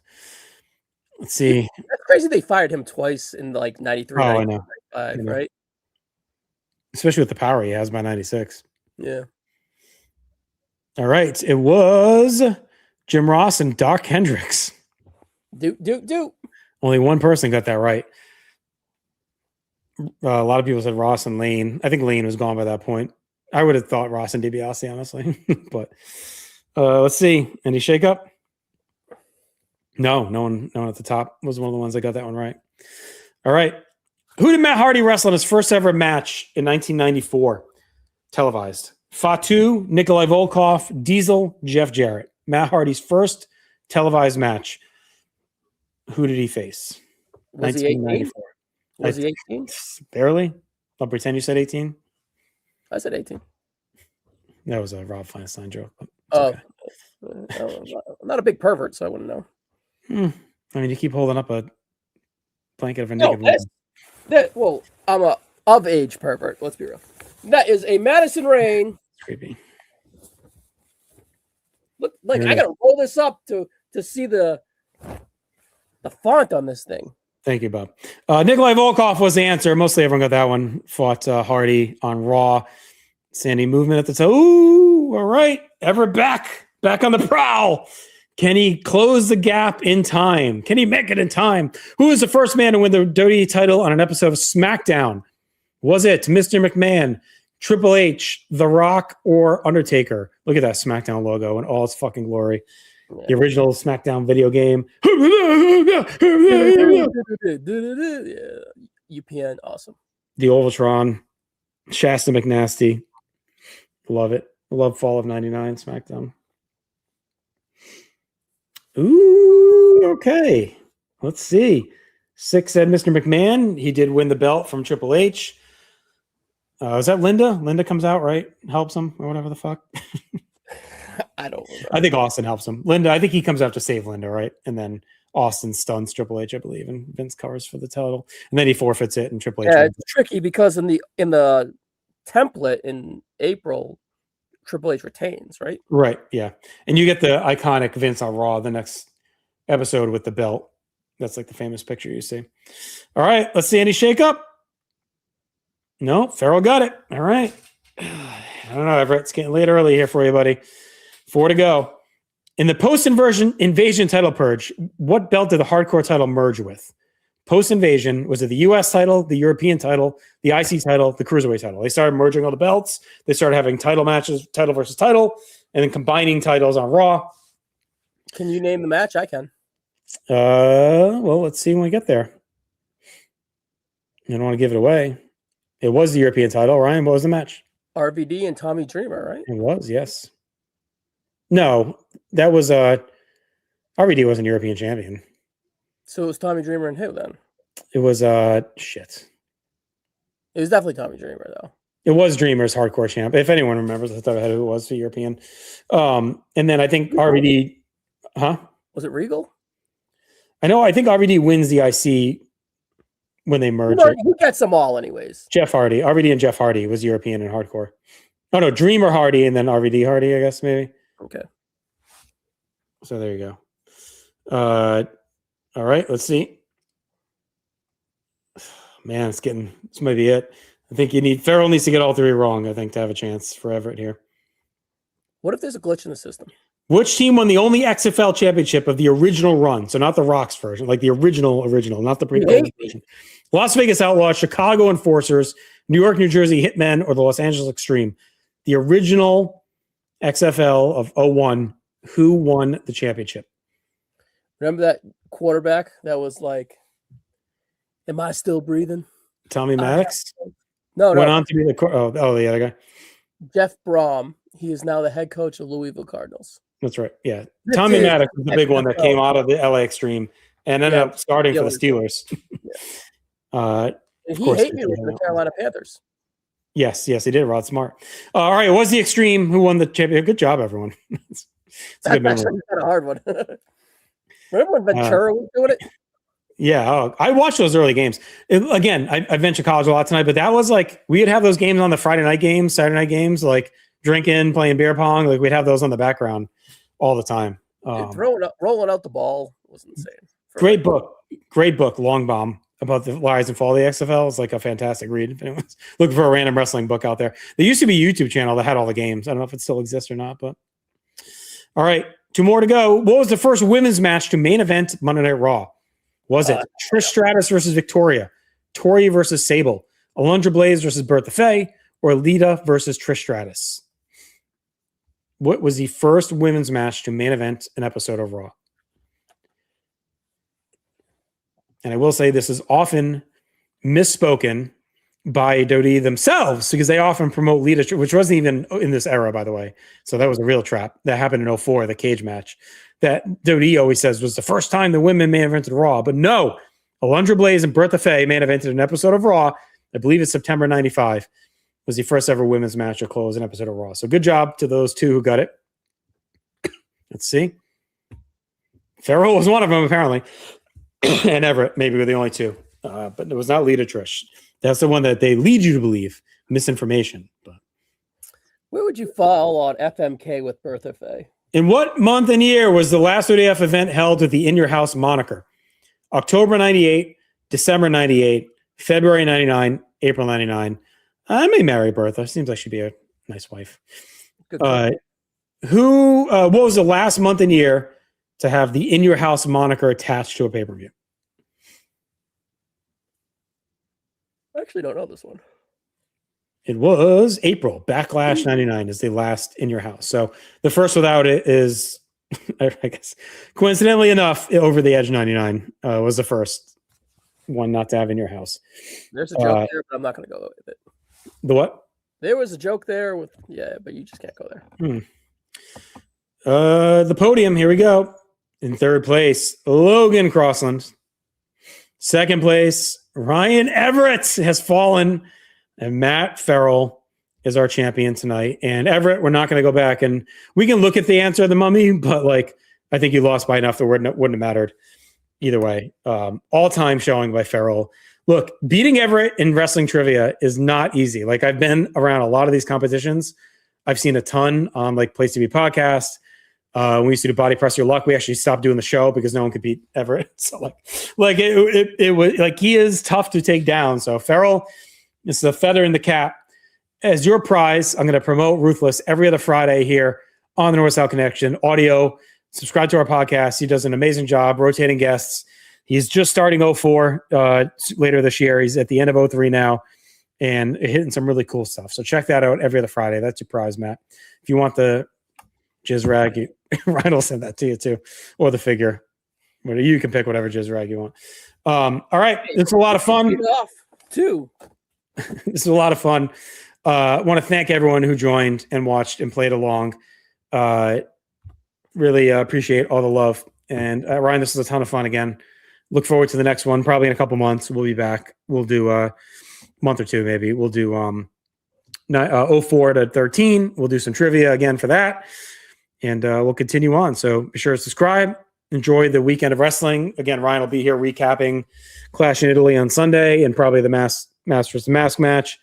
If you're catching up on the previews for those shows, the audio and video have everything.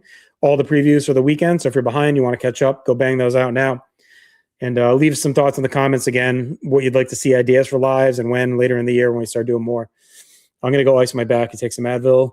But we made it, buddy. Good job. Congrats to Farrell. Talk to everyone later.